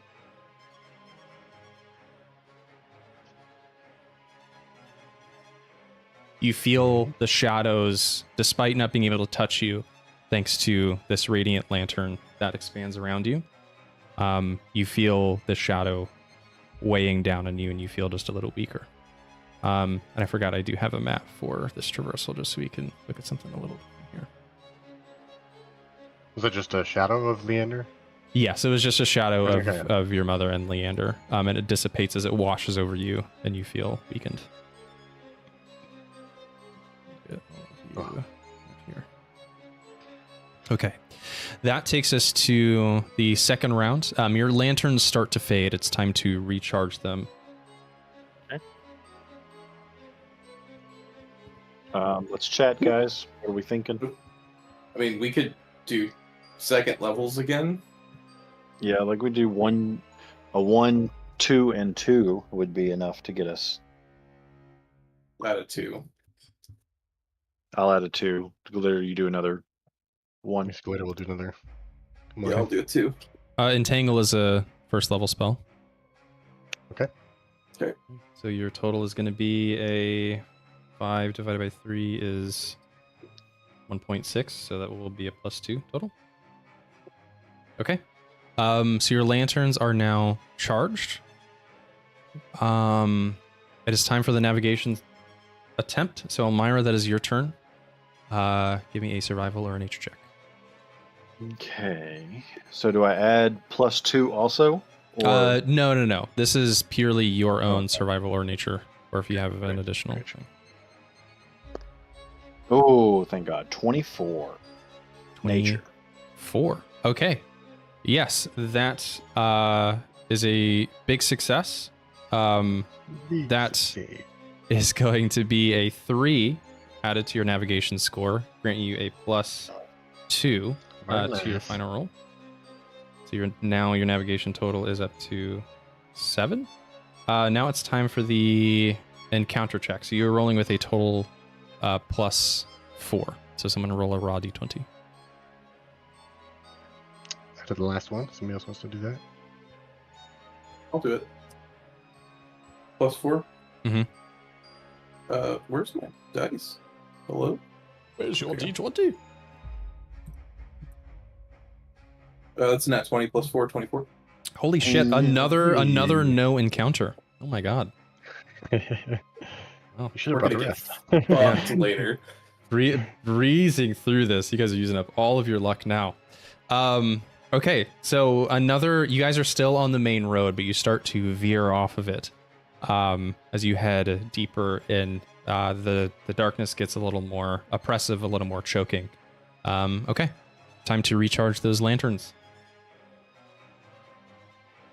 What does she have left? She's got another entangle at first level. She's got phantasmal force, 2 of those. She's got another sleep, polymorph at 4th level, fly at 3rd level, and she's got 1 per day of like 5th and 4th level spells. Just use a polymorph. What level do you want to do, Sean? What levels were those? All level 1. Polymorph is level 4, but she does have a few first levels. She's got healing spirit, which is 2nd level. And That. entangle is 1st level, fly is 3rd level, phantasmal force is 2nd, polymorph is 4th. Use fly. Let's use Fly. first level, yeah. Fly's I'll do 3rd. another 2nd level. Fly's 3rd level. So do you want to do a 1st or 3rd? Oh, What are you thinking, Caleb? I Yeah, mean, what- I what think total that are what you we've trying been to do? doing is 3. totally fine. A So, 3, and then both me and Caleb will do. okay. Okay. So Glitter's doing level 3. So we'll say she casts fly. Yep. Okay. Uh,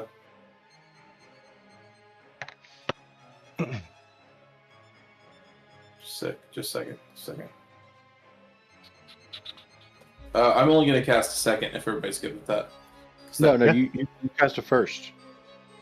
It's the same thing. Yeah. Oh, we're just trying to... I got you. We're trying to get to 2. Got it. Cool. What did you cast it to? No, I casted it first as well, so it's still 5. So Oh, okay. Cool. Sounds good. Okay. Just adjusting my table here. Okay. So that is a +2 for your lanterns. Mhm. Now it is time for the navigation check. Horace, that is you. Survival or nature. Okay. Why'd I have to do this one?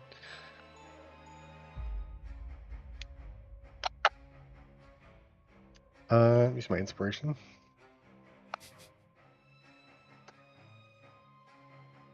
That is a survival. Okay, that's a 16. Okay. A 16, that is a moderate success. That is a +2 bonus to your navigation. 2, so your total is now 9. And a 16 grants you a +1 on your navigation check. So you guys are working with a +3 total on your encounter check. So raw d20 +3. All right, Austin, it's your turn. All right. Got a good thing going here. Hey, what now? A 12. Okay. Oh, A 12 is a medium encounter. I'm going to roll a d4 to see what you all encounter. As a 4. You hear a thunderous... You guys are walking along deep in the woods, and you get kind of in a clearing. You hear a thunderous crack in the distant wood, followed by faint whistling. Sounds like rustling leaves almost. Suddenly, overhead, you see several huge trees raining down upon you. I'm going to roll an attack roll on each of you. Okay, so Horace, that's a nat 1. That's most certainly going to miss you. Passes. Almyre, that is a 24. Also misses. Okay, and Jeatz, that's a 29. Of course I get hit. Why wouldn't I? Okay. Almyre, that is going to be 38 bludgeoning damage as you are struck by this huge tree falling down upon you. And Almyre, that is going to be... Sorry, Jeatz. Jeatz. Yeah. That's going to be 37 damage as this tree hits you. Okay. Now, after your third encounter, you all can take a short rest as you get into a clearing. Okay. Are you saying that's now, or is that... Yeah, you can take your short rest now. Okay, you're I not got sure 30 where of these my trees back. came from, but it seems that whatever this assault was, it's over. All right. Okay, is that everyone short rested up? Uh-huh. You take a quick breather after getting smacked with trees. Horace, thankfully, you managed to escape it. You I just feel fine. sidestepped it, and the tree crashes next to you. But you see your lanterns are getting weak again, so it's time to charge them up. All right, and do you guys want glitter to use like a higher level spell, and you guys can save some spells? Yeah, let's do that. So glitter will use her level 4. 4th level. Do you want to do polymorph, or greater invisibility? Definitely polymorph, because that's like only good against like maybe like low like health or level. So sleep.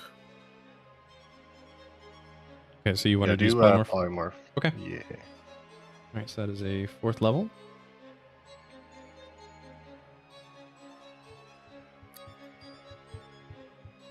And Like I said, anyone else? is going to use level 1. Caleb, if you want to do a second, I will as well. And that would get us up to +3. Yeah, I'm fine with that. Okay, so what level are you guys using? Second each. All right, so that brings your total to 8 divided by 3 gets you a +3. All right. Now it is time for Jeatz. Back up to you. You'll roll a survival or nature. You got it. Okay. That's a. I'm gonna say that's a 19, and I'm gonna roll a. I'm gonna use 2 sorcery points to roll a d4.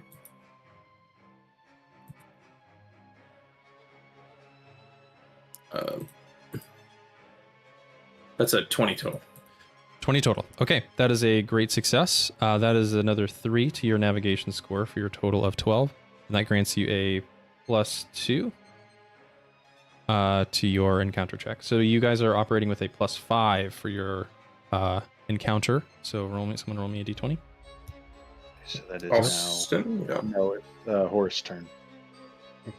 Oh yeah, because I went first. Yep. Oh yeah. I'm using a +5. Yep, +5. D20 is +5. That's a 17. Okay.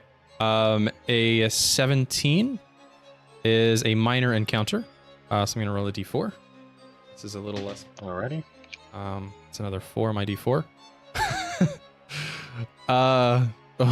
This is stupid. I did this twice. Never mind. A more cracking, less severe this time, more whistling. But instead of trunks being hurled at you, it's instead large spears. These trees, they've been sharpened. I'm gonna roll 3 more attacks at all of you. Okay, so we'll start with Horace. Bonus to hit is less of time. This is 17. It's gonna miss. Yeah. Okay, Almyre. That's a Sharpened natural. stakes were worse than That's the a normal natural one. 20. And then Jeatz, that is a 16. That hits. Okay, so Almyre, this is a crit for you. That's going to be 23 piercing damage as this spear catches you right in the leg. Yeah. And then Jeatz, that is going to be 13 piercing damage. Okay. Okay, that takes Ow. us to round 5. Your lanterns are once again getting weak. Time to recharge them. What you guys wanting to use or have? I would like to use another first level if possible. Well, you guys are afraid What's to the next use highest one your that spell. Glitter has? She has a 5th level spell slot in Mass Cure Wounds, or a 5th level on Hold Monster. We She do the old monster one. still has greater invisibility, technically. I think that's useful. What do y'all think? The hold monster? Yeah. Yeah, let's so do she'll do a Yeah. 5th level. Yep. She'll use that. 5th level. Okay. Caleb, I'll do a 2 if you want to do a 1. That's still 8. Okay. Cool. 5, 2, and a 1. That gets your lantern bonus to a +3. But now it is time for a navigation check. Myra, survival or nature? Nature again. Nature. Come on, baby. 18. Okay. An 18 is a moderate success, so that is a 2 to your navigation score. And that is a +1 to your bonus. So you're operating with a +4 to your encounter Okay. check, and then your total navigation score is now 14.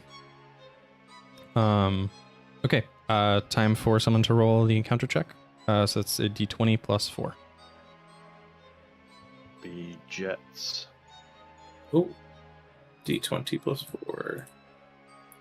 That's a 21. Okay, Nice. 21, no encounter. Man, you guys are rolling. You guys are rolling hot. That's what I'm talking about. All right. Time for round 6. So at the end of this, you'll get another short rest. Okay, time to recharge your lanterns. You guys are getting deep into the forest. As you get deeper and deeper, you can hear the whispers getting louder and louder, telling you to join them. Join their woman race. What number are we at now? Your total is at 14, and your goal is 18. 18. Oh, wow. Okay, great. You're getting very close. The darkness at this point is choking. Should we risk just some low spells? All around? Yeah, we could just do a 1. Mm-hmm. How does the lantern equate to our rules? Your lantern, so it's the average. So your total spell level divided by 3, rounded. Right. What does that do to our rules? And that's the bonus. Subsequent to rules. That's at the end when you roll that raw d20, like you just did. Oh, okay. That is what you're adding to with your spells. Okay. And what gets added to the number that's running?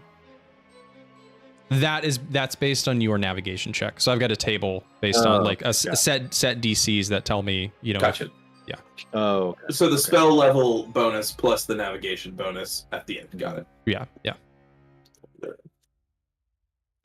Okay.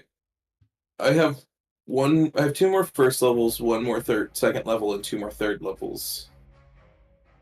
I didn't realize that track had been looping this whole time.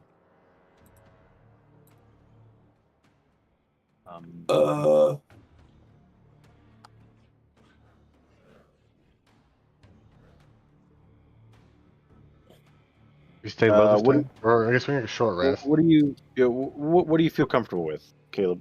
Let's do Jeatz. let's do another 2. Okay. What's Actually, we can do a 3. We should probably finish strong or keep going strong. I don't know if we're gonna finish. Or what are the next highest ones for me, Almyre, for glitter? Glitter, you've got Dispel Magic at 3rd level. Confusion is 4th level. You probably don't want to burn her cure wounds because it's 5th level. No, but you can burn her confusion for sure. Okay, that's 4th level. All right, so she'll put in her 4th level.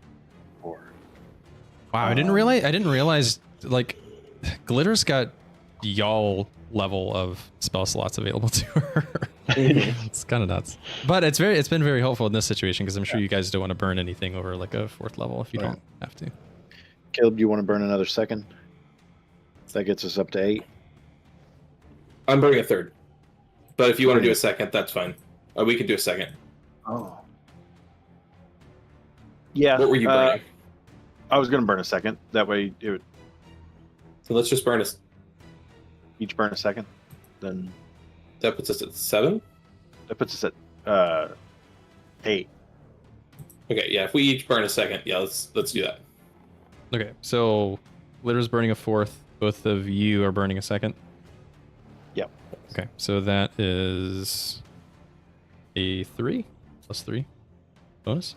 Okay, I believe it's Horace's turn now on the navigation check. All right. Survival or nature. Or nature. That's a 7. Ooh, a 7. Horace, you lead everyone off in the wrong direction. Wait. I may make him re-roll. Hold on, I forgot. There's shit happens now. I gotta look you have to. Where do I find? I IM'd it to you in Discord, but I can read it if you'd like. Hold on, there it is. Okay. When you roll 2d20s, if the sum is more than 20, you may choose one of the dice to represent the new roll. The sum is less than 20. Chrono shift fails. Oh, okay, great. Yes, I'm going to make him re-roll. Well, he doesn't re-roll, I re-roll. Mm-hmm. Okay, so I'm using chronal shift. Mm-hmm. So roll 2d20 and tell us the sum. Yep. The sum is 21. Wow, okay. 16 and Just a 5. passed it. Okay. So I will use the 16 to be the new roll, plus whatever your bonus to Yep. that is 2. Mm-hmm. 2. So that's an 18. An 18 total. Okay. An 18 is a moderate success. So that is 2 to your. Can I add a D4 to a spell roll? Yeah, sure. If you, yeah. Okay. Can you add a that's- D4 to allies?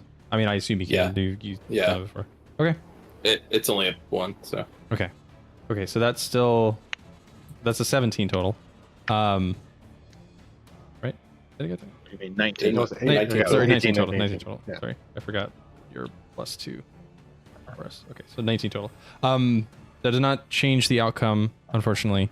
So that is a +1 bonus to your final D20 roll and another 2 to your total navigation score. So you're at 16 now.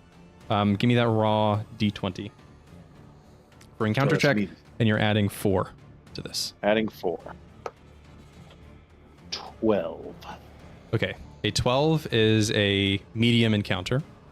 I'm going to roll a D. That is a 3.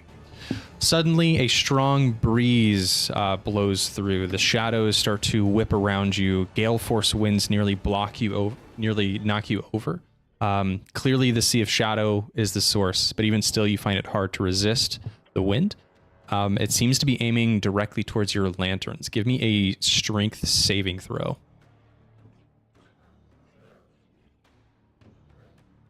14. Let's see. 23. Oh, everyone. Sorry.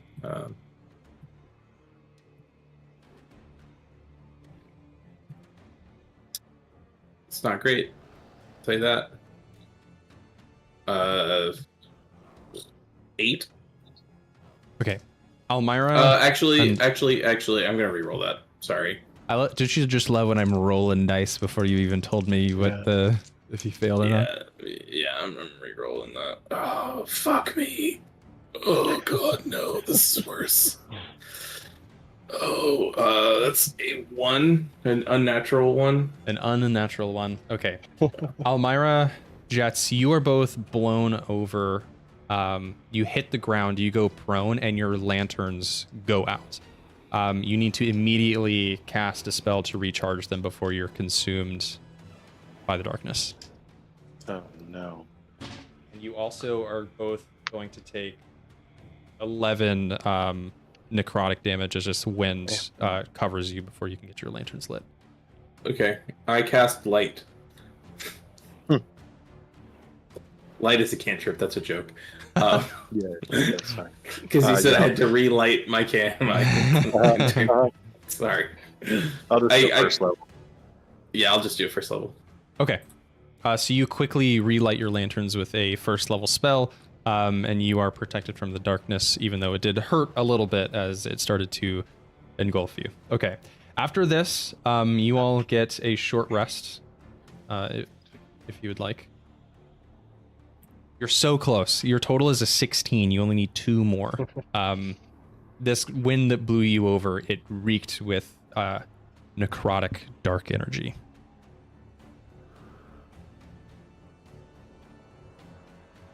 Okay. Everyone Cool. taking a short rest? Yep. Nope.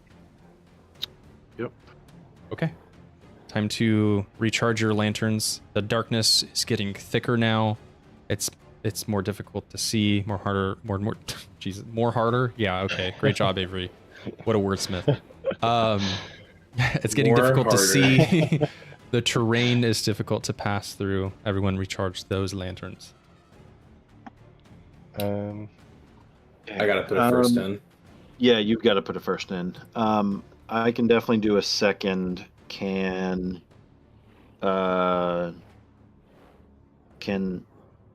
Glitter do a second? Do you want to use a higher one just to? No, because we're so close, right? Like we should just use, use one of what's one of the second? I forget what she's used. What has she used so far, Sean? Sleep. Well, she has 2 per day of Entangle, Fly, Phantasmal Force, Polymorph, and Sleep. Oh yeah, entangle is a second, right? It Or is a that first. Mhm. Phantasmal Force is a second. Sure. Yeah, Use do that that. one. And do that one. Okay, so that brings your total to 5, which that is a +2 bonus to your final d20. Assuming you don't find Sword of Night, that is. Okay. Jeatz, that takes us to you, I believe. Yep. For a survival or nature check. Okay. That's a 26. Okay, a 26 is a critical success. There we go. That would have been a +3 to your d20 roll, but it does not matter because as you are trudging through the forest ahead of everyone else, Jeatz, you reach what seems to die. be a yeah. You've gotten so deep into the forest that you just die. You reach the edge of what seems like this wall of darkness, but it seems incredibly thick here. You have a hard time seeing through it, but roll me a perception check really quick. And I guess everyone can as you all come up behind Jeatz. So 16. Well, perception? Oh, no, 17. Perception. Is it perception? Mhm. 15. Okay. Horace, you and Jeatz are looking through the darkness, and what you can make out is it's almost like looking through really foggy glass. You try and wipe it away, but you don't want to pass through this wall without first having a plan. But you can kind of make out on the other side of this wall, it looks almost like a throne room concocted by death and decay that has taken over the forest. You can kind of make out these vines that have taken over the forest floor. And there is some debris in the way. You can kind of make out a huge figure fairly far away, maybe about 100 feet. You can also make out on the ground where there are not vines. It looks like there's these weird silvery pools that are kind of reflecting what little light is passing through the canopy.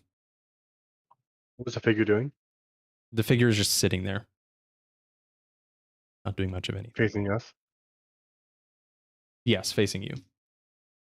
It kind of seems like you have a bit of cover behind a rock. Should you choose to pass through, so you could maybe hide there, but I would require a stealth check. If you wanted to pass through unseen. I'll try to hide and sneak through. But note that your lantern is giving you away. So the lantern's protecting you within the sea of shadow, as it were. But when you pass through the wall, you may choose to unlight your lantern, but you won't get like consumed by the shadows. It seems like this is more of an open area. I'll Okay, have then I- Glitter cast Greater Invisibility on me and turn my lantern off. Okay, so here's what I'll do. We'll go ahead and change up the battle map since you guys are passing through. New battle map. Okay, so you guys are going to be down here in the bottom left corner.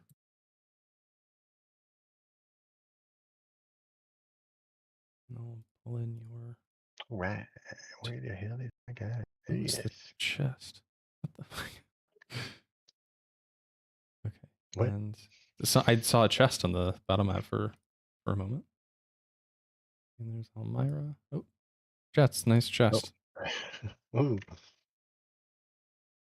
Okay, so HR. so Glitter casts greater invisibility on you, Horace. Okay, so she'll be concentrating. So if she's concentrating on a spell, she'll have to be out in the battlefield. Okay. So you are invisible. Go ahead and roll me a stealth check. You're gonna roll flatly on this, even though you're invisible.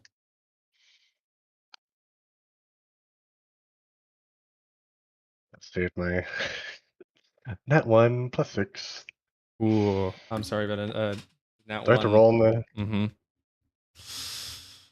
Oh god.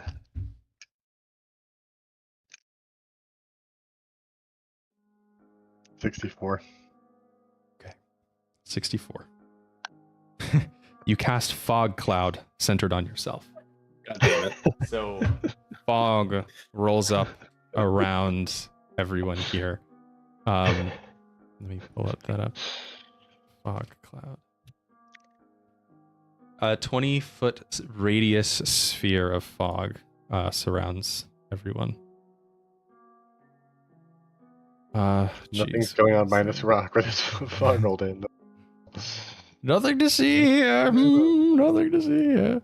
Okay, so 20-foot radius fog centered on you. Okay, I mean, this rock is pretty big, so I'd say at the moment it's not necessarily Oh yeah. visible. But you did. And it doesn't follow, I don't think, right? It's just on you. No. This area is heavily obscured for what it's worth. Okay. Horace, I need everyone else's stealth checks because I assume you all are trying to be stealthy. Are you all unlighting your lantern? Yes. Okay. The darkness takes you over. No, I'm just kidding. No. Well, like I said, this is like more open air. That would be brutal if I was like, you have to have your lantern lit. Okay. So I got a Horace, that's 16 on my stealth. 6. Okay. That is 18 on my stealth. Unfortunately, the Lord of Night notices all of you. You hear from across this clearing, I shadowy tendrils can sense you.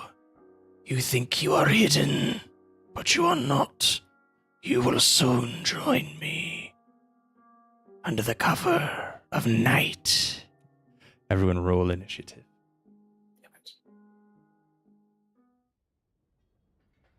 I'm 16. annoyed because I didn't want to interrupt you talking about the thing, but I was planning on getting all my sorcery points and my spell slots back, and I didn't want to interrupt you. Well, I guess I gave you a little bit of time. But I would say no. We're now in initiative. I'm just mad at myself for not interrupting you.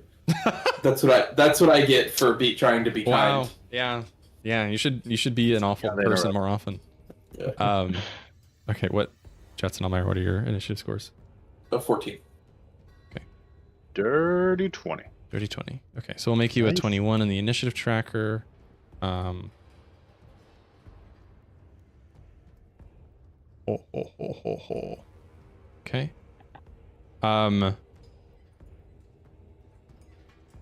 Okay, you see, well, I guess you guys can't exactly see at the moment. But Almyre, I guess well, never mind. You can't see anything because you're in a fog cloud. That's right. So don't mind what I'm doing. Can he see us if we're in a fog cloud? He knows you're there. So I reread the stealth rules just because they never really made sense to me, but I understand now. You can not see a creature, but they still can be aware of your presence, which would prompt being an initiative. Okay, give me just a moment here.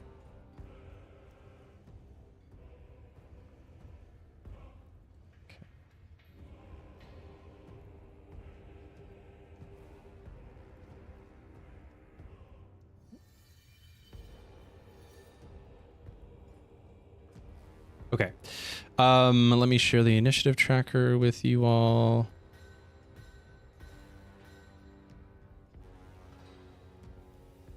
And we'll probably have to stop midway through this battle, unless you kick my ass, which has happened time to time.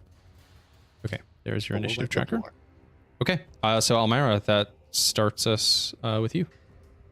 God. I can't see him, though? Correct, because you are in this fog cloud. Oh, great. Horace, what have you done? I don't know. This just came out. Well, I'm going Horace, to what the prepare fuck? something.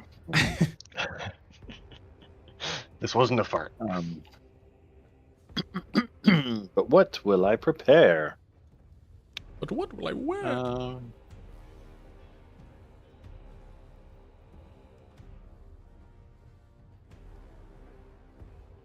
Don't mind me measuring things.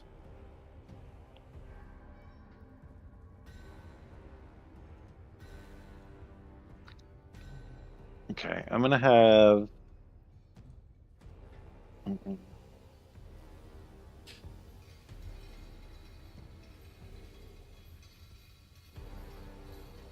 Not much I can do here.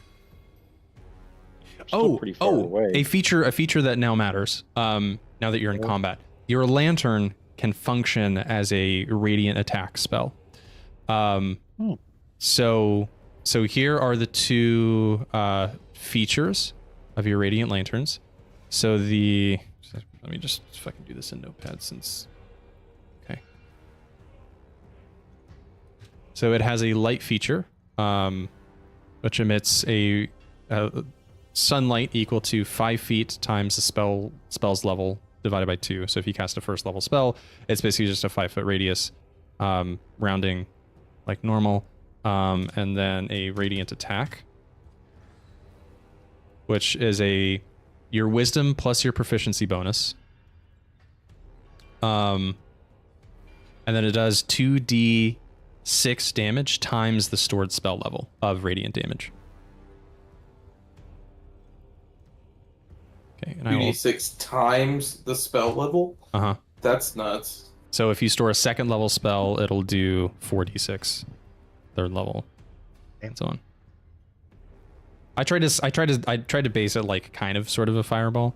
Tried to get close, but there's those two features. Okay, Almyre, what you doing? I'm going to cast haste on my good friend Horace. Okay, that's just touch, right? You don't have to see him since he's invisible and in fog.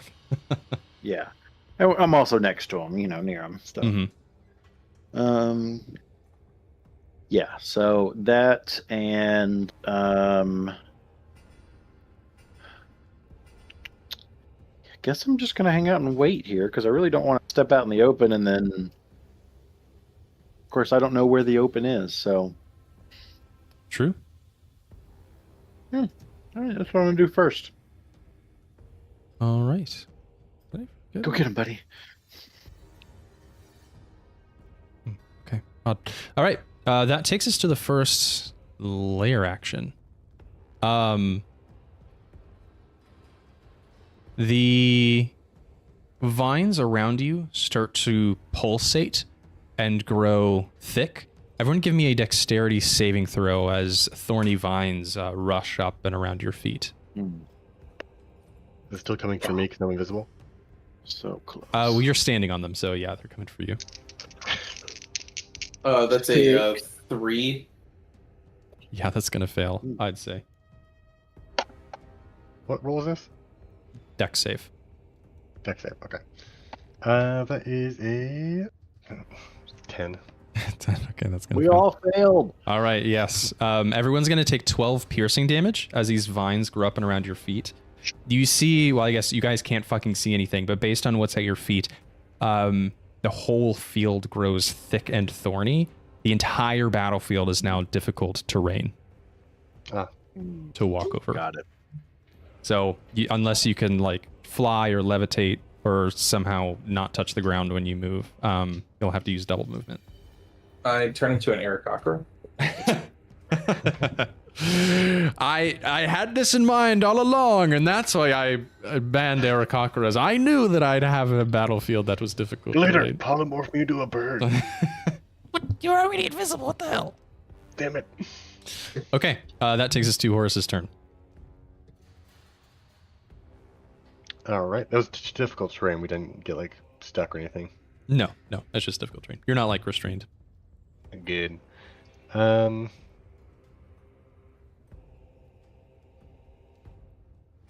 guess I'll dash stealthily as I can. Oh, we So 30 feet. can you roll glitter into initiative? She won't be. Oh. What's her? Her dex is +5. All right, that is a 19. 19. Okay. So technically she's supposed to go before you, but you can take your turn and then take glitter's turn. Yeah, I'll just go. So half speed. Yeah. So Does dash. greater? Can you cast spells with greater invisibility? It is not concentration, I don't believe. It Ooh, I don't remember. is. No, you just can't cast you just can't cast other concentration spells. Yes, other concentration spells. Yes. Okay. Oh, you're saying the person who has concentration or who has greater invisibility on them? Yes, you can do anything in greater invisibility, basically. Yes. But the person who casts greater invisibility, They have to concentrate. Can't cast another concentration spell. Yeah. Right. Which is just how concentration works. Because since Horace cast Fog Cloud with the Wild Magic Surge, I wanted to make sure that he would still have his invisibility. Is why I cared. Technically, I think that also means you're concentrating on Fog Cloud, Horace. I think we decided that Wild Magic doesn't take up your concentration. Because if he was, then he could just end it whenever he wants to. Right. Which kind of defeats the fun of... Yeah. Okay. So you're not concentrating. It just will last until round 10. All right, I'll just go there. Okay. That takes us to Jetz's turn. Okay.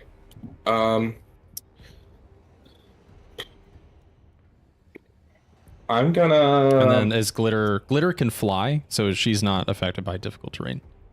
Right. I'll have her go behind. Sorry, I forgot it was her turn. Okay. Oh, yeah. Cool. She can take... Oh, sorry. She can only dash or disengage as a bonus action. I mean, if she only moves, she can hide as an action if you want her to. Yeah, she'll do that. Horace, as you come out of the fog cloud, you see that crawling out of the pools are these horrible shadow creatures. Oh, that's a pool. I thought that was some sort of stuff. No, that's the silvery pool that I mentioned that you saw on the other side of the wall. Oh. You see these horrible shadow creatures coming out of these pools with glowing yellow eyes, with not Glitter, quite what are you doing human-like getting so facial close features. to those? Oh, holy shit! What? I didn't even fucking see it. Oh my god. So yeah, you can move her wherever you wanted to, since you know it's got to be crawling out of it. She can dash. What's her movement? Yeah, she can dash as a bonus action. She's got, Flying. I think, just 30 feet of flying. Yeah. And she can ignore. Yeah, she can ignore the difficult terrain.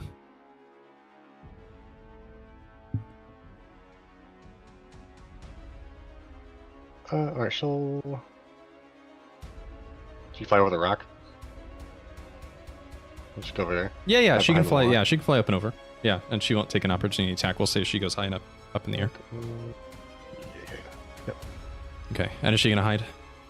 Yep. Okay, so she'll be hidden from 1 and 3 for now. Roll me a stealth. She's got a +5 to that. It's a 24.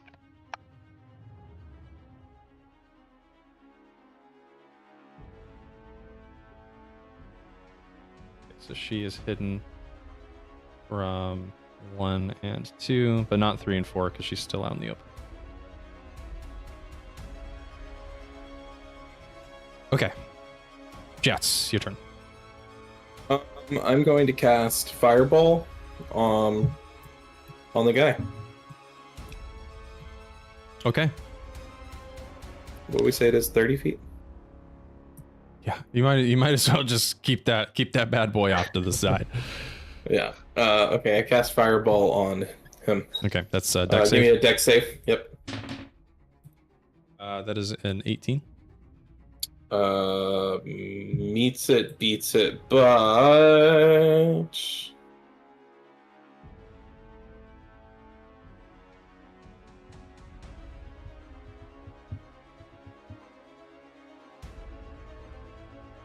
I can't see him, so never mind. Oh shit, yeah. So yeah, you can- Because of your ability, you can't see him. Yeah. No, because of fog cloud, I can't see him.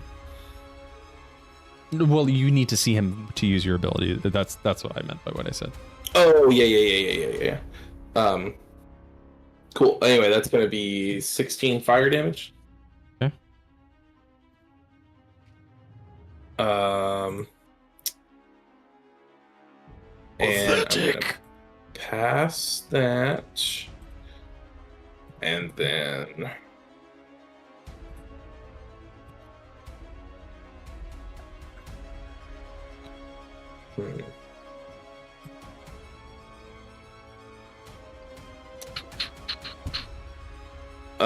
Does it seem like I'm gonna take damage if I move through these thorns, or is it just like? No. Like I Okay. told Horace, it's just half movement. They won't. I'm gonna move. So this is 20 feet technically. 5, 10. Yes, that is 20 feet technically. Okay, and then then I'm gonna just stay here. Okay. Last scene of my turn. Okay, that takes us to the Shadow's turn. You see that they are crawling out of the pool and they are gliding over, suspended by Shadow, over the thorns effortlessly. Okay. Is there an easier way to... Uh-huh. That is what you guys have been using this whole time. I see. Okay, this one is going to take its movement. Say that Glitter beat his passive perception, so he's not technically aware that Glitter is there. But this one is going to walk over to Glitter, and this one, sensing you all's presence, is going to walk over to the edge of the fog cloud, and is going to... one is not going to attack. 2 is... I don't think he technically has line of sight to anyone. I guess he's just going to fire blindly into the rock. So, Almyre, you'll get half cover. From this attack. So, do you mind looking? I don't even know it's coming. Half cover. You get a +2 bonus to your AC against these attacks. Cool. And he's also going to attack with disadvantage. So 2 Shadow. Miss. Shadow to the 1 buns. That's going to miss. Yeah. Number 2 is going to attack Glitter. So that is just a 2 damage. Would it just be 4? It's a 16. 2 didn't see her? Or... No, the one that 2 down here walked directly to her because she was out in the open. That's going to be one hit with a 20. Math is hard. With a 21. It's going to be a 21 to hit her, and that is going to be 19 damage. 12 slashing and 7 cold. So that's 19. So she needs to roll a con save. Can someone roll me a d20? She's got +2 to con. So you need to pass a 10. Okay. Con save. 13. Okay, cool. So she maintains concentration on invisibility. Thank God. Now number 3 is going to attack Almyre with disadvantage. Out to the 1 bun again. Second attack. Wildly. It's a 15 to hit. I'm going to assume that misses. Almyre? Okay. Yeah, miss, yeah. That takes us to the Lord of Night's turn. You see he stands up, Horace, from his throne made of bones, steps forward onto this platform and says, "You cannot hide from me," and is going to point. Jeatz and Almyre, you feel the gravity from under your feet start to slip, and you feel yourself falling upwards as he casts reverse gravity. Shit. Okay. So immediately you fall 100 feet. Damn. As you fall upwards. Okay. and you are now hovering at the top of this. Let me create a much larger cylinder.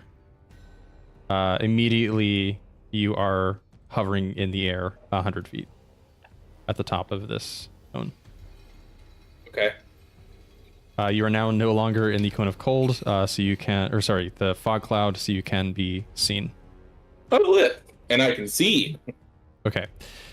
Now, at the end of the Lord of Night's turn, he's going to take a legendary action, and is going to fire his bow at Jeatz. Okay. Shout out to the 2 crew. He misses. Does a 15 hit? It does not, barely. Okay. He has a plus 13 to hit. Okay. Jesus Christ. It's gonna miss. Okay. Almyre, that takes us to your turn. Good. I'm how far up in the air? 100 feet. 100 feet. Mm-hmm.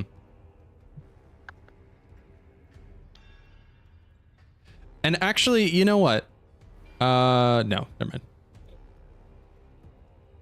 But this entire radius is reversed gravity. This shadowy figure Is up with me. is also up with you. Yeah. Great. Do shadows follow gravity? Great question. Depends on the stat block. Some levitate, some fly. Okay. We're gonna do fireball at 5th level on him. Can we triangulate that? What's the range of a fireball? 150 feet? Yeah, we should be fine. Well, if you're 100 feet up in the air, I guess does that... Okay, the triangle As solver. long as I'm What's the Triangle greatest calculator. tool you have for D&D? The triangle solver.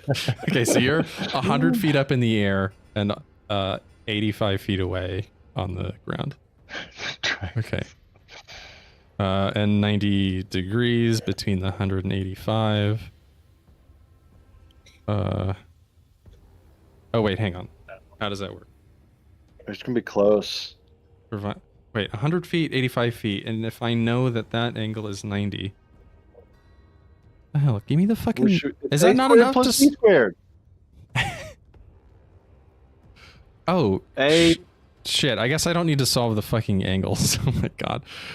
No. Pythagorean solver. Yeah. You're wanting C. Yeah, we want C. A is 100. B, B is 85. It is 131.2. Okay, all right. So you got 20 feet to spare. Yeah. So we're fireballing his ass. Okay.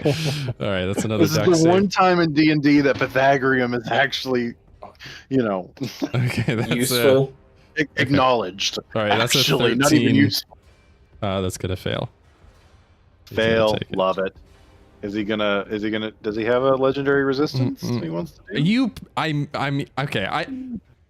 Of course he has legendary resistance. But as you cast it, he's like, "Your futile attempts cannot hurt me."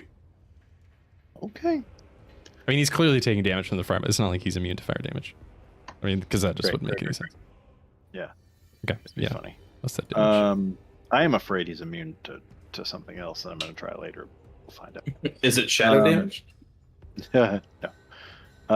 10, 20, 30.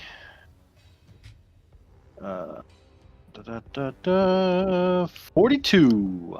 Two? Okay.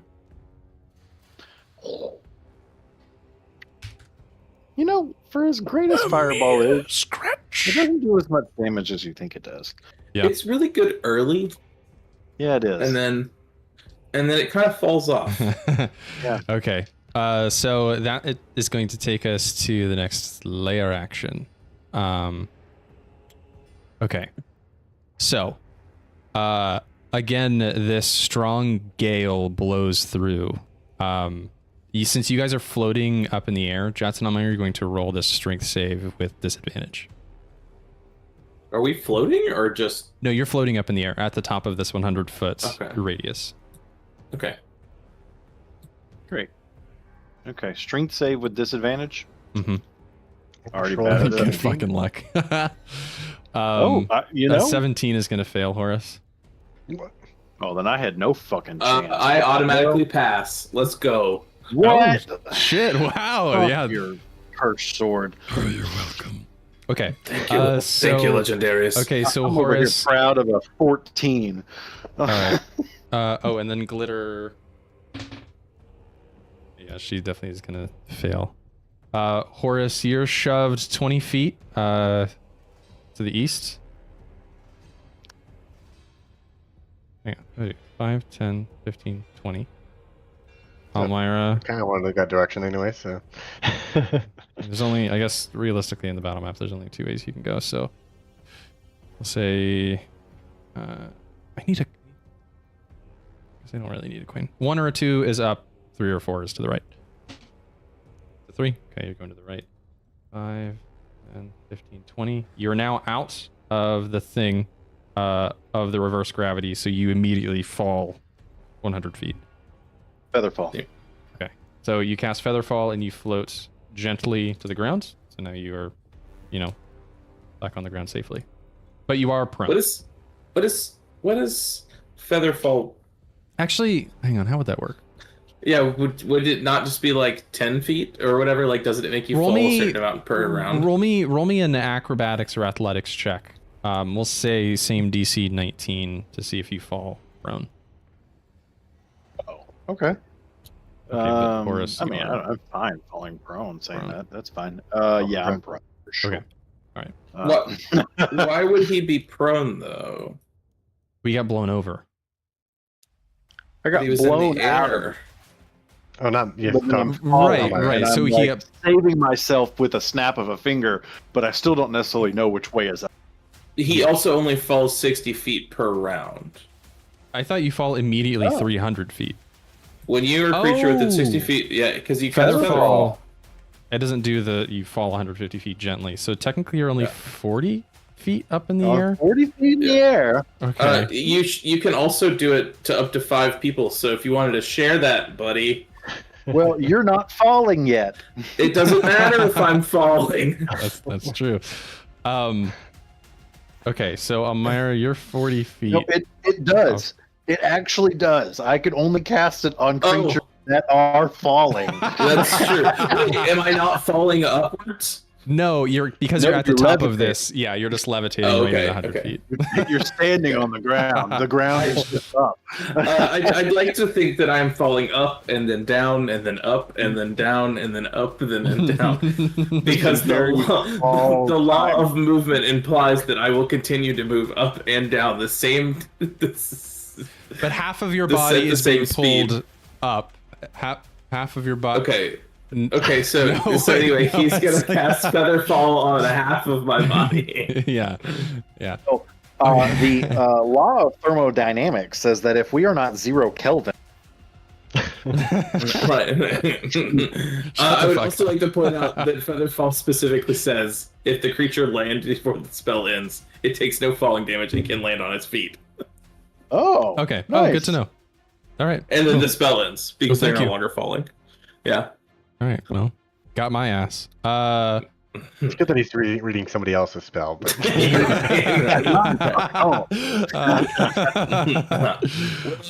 Not at all. Oh boy. Okay. That takes us to Lord of Night's turn. As a legendary action, he's going to take a bow attack at Jeatz. Shout out to the fucking one bun. Oh my god. Roll with wild magic, sir. No, that's how that works. Okay, Horace, that takes us to your turn. You've been knocked prone. I guess I'll use my movement to get back up. Okay, so you got 15 feet, which functionally means you can move a square and a half. Unless you dash.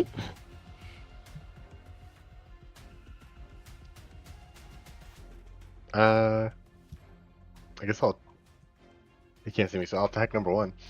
Okay. Roll them's attacks. Just roll them all at once. These guys are, they're just minions, right? So. That is a 20. Yep. Sorry, no, that's a You don't have to do complicated 30 to math. Anything over a 20 is definitely gonna hit. a 20 and a 20. Yeah. Dirty. Alright, that is.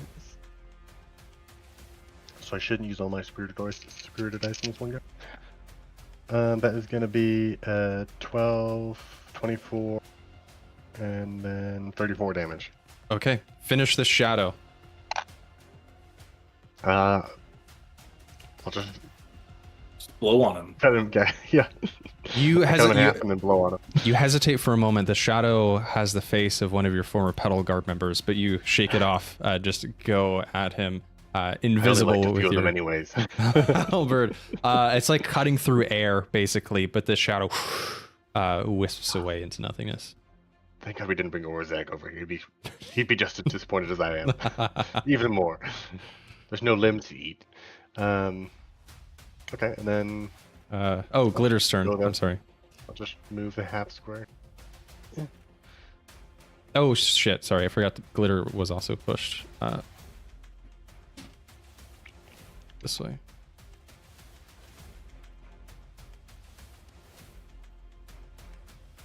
So she. Let's see. I guess if she's moved out of her hiding spot, she's no longer hidden. Okay. What you want your girl to do? What should it see? She'll go in and attack. Number 2. Okay. Yep, she flies over where there's attacks. Let's see, what is her needle? Okay. That is a 16 to hit. Yep, that hits. 1d8. That's 12 damage, All right. plus an additional poison, which probably doesn't mean anything to these shadow guys. Are they 5 poison. No, poison doesn't affect them. But 5 poison damage. Okay, noted. Yep, she does a number. I mean, with Horace's turn, these things have around 30 hit points. Oh, yeah, wait, it's looking can hurt. you make 2 needle attacks? Oh.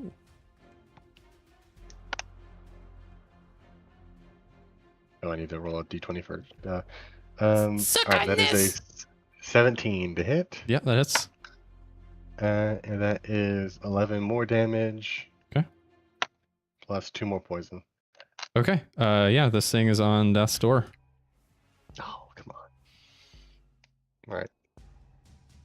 Alrighty. At the end of Glitter's turn, the Lord of Night is going to take another bow attack. This time I won't miss.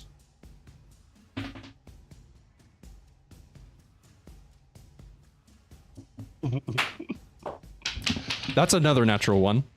If you couldn't Yes. tell. Jeez. Okay, Jeatz, that's your turn. Okay, I'm gonna cast on my friend there. I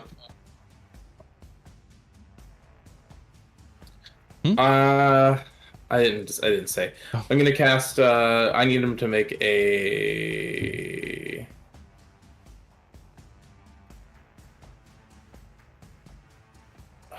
Fuck me. Dex save. Okay. Is this a spell? It is. That's a 16. That fails. I'm casting Disintegrate on him. Okay. Cool. What damage type is it? Force. Okay. Okay. He's just gonna legendary resistance that, right? Because that doesn't do any damage if he passes. Correct. You dodged 103 damage.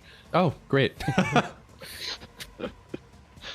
Counter spell? Sorry, the kiddo. counter spell? Yeah. Can we counterspell? Can you counterspell legendary resistance? That's okay. It's okay. And then Can't believe I rolled 1. A 2 and a 1 and a 1 on all of my fucking legendary action attacks. That is Jesus. nuts. We're just glad you're on our side. Yeah. No, I'm not on your side. Help us kill these guys.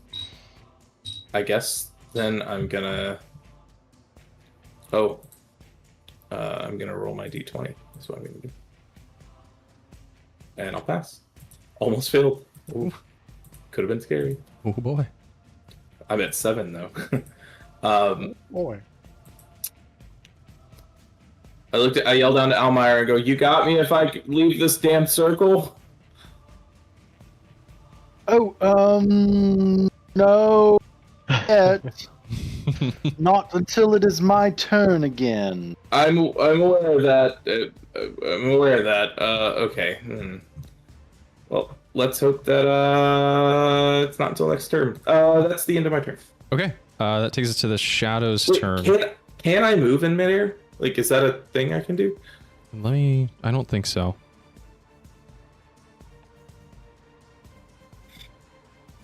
At 1/4 speed. 1/8 speed. You dog keep paddling? No. Okay. Then yeah, that's my turn. No, you're just kind of stuck at the top. Okay. That takes us to the Shadow's turn. The first one, Horace, you see this shadow slither back visibly to this pool. Yeah. Okay. That takes us to number 2. Is going to take its 2 attacks on Glitter. Another natural fucking 1. Jesus Christ. And Roll Wild Magic Search. Okay, and a 25. Okay, so the 25 is going to be 18 damage total. So Glitter is at 37 total. Roll me a 37 d20 for her con save. So 37 damage, sorry. It's easier for me to count upwards. DC 10. What's her... Oh yeah, she passed here. Rolled 17. Okay, yep. Okay. Number 4 is gonna, I guess just because Glitter is the most immediate threat, it's gonna come around and also take 2 attacks. Okay, that is a math. 17. Second attack's gonna miss. No. Okay, 17. that's all misses. And this is Okay. Hell yeah. That takes us to the Lord of Night's turn. The Lord of Night takes a deep breath and points upwards. And suddenly you see the sky goes dark. And you see the moon up in the sky. Oh, God. A lunar eclipse starts to cover it. He points his finger up in the air and then points at you, Almyre. Suddenly you are wrapped up in this magical darkness. And you Is that a hear spell? a voice. No. Okay. You hear a voice whisper to you. You may be the lady of the summer court, but I know deep down you feel even that is not enough. I could make you the goddess over the whole of the wild, your own realm, where all is yours to control, your loved ones brought back. And you see your brother and your father in this vision stand in front of you, holding hands, smiling, walking towards you. Your friends would not suffer. And suddenly you see Jeatz, his pallid face becomes healthy again. You need only take my hand. And these visions of your friends and family fade. And the Lord of Night you see looming large over you holds out his hand.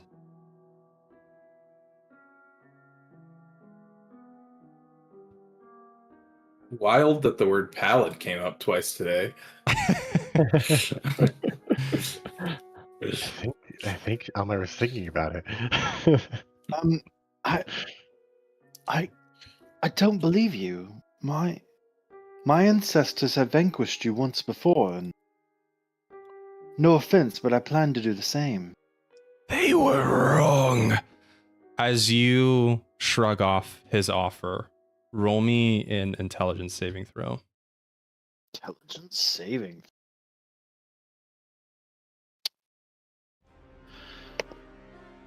$21. Okay. With a 21, this magical darkness clears from your eyes, but you are still going to take 20 psychic damage. Foolish to refute my offer. That takes us to... Let's see, what time is it? How are we feeling on time, guys? What time is It is 10 o'clock? getting late. Okay. But Wait, yeah. Okay. Foolish you should refute my offer. And that is where we'll end our session. ooh. Thanks for watching, folks.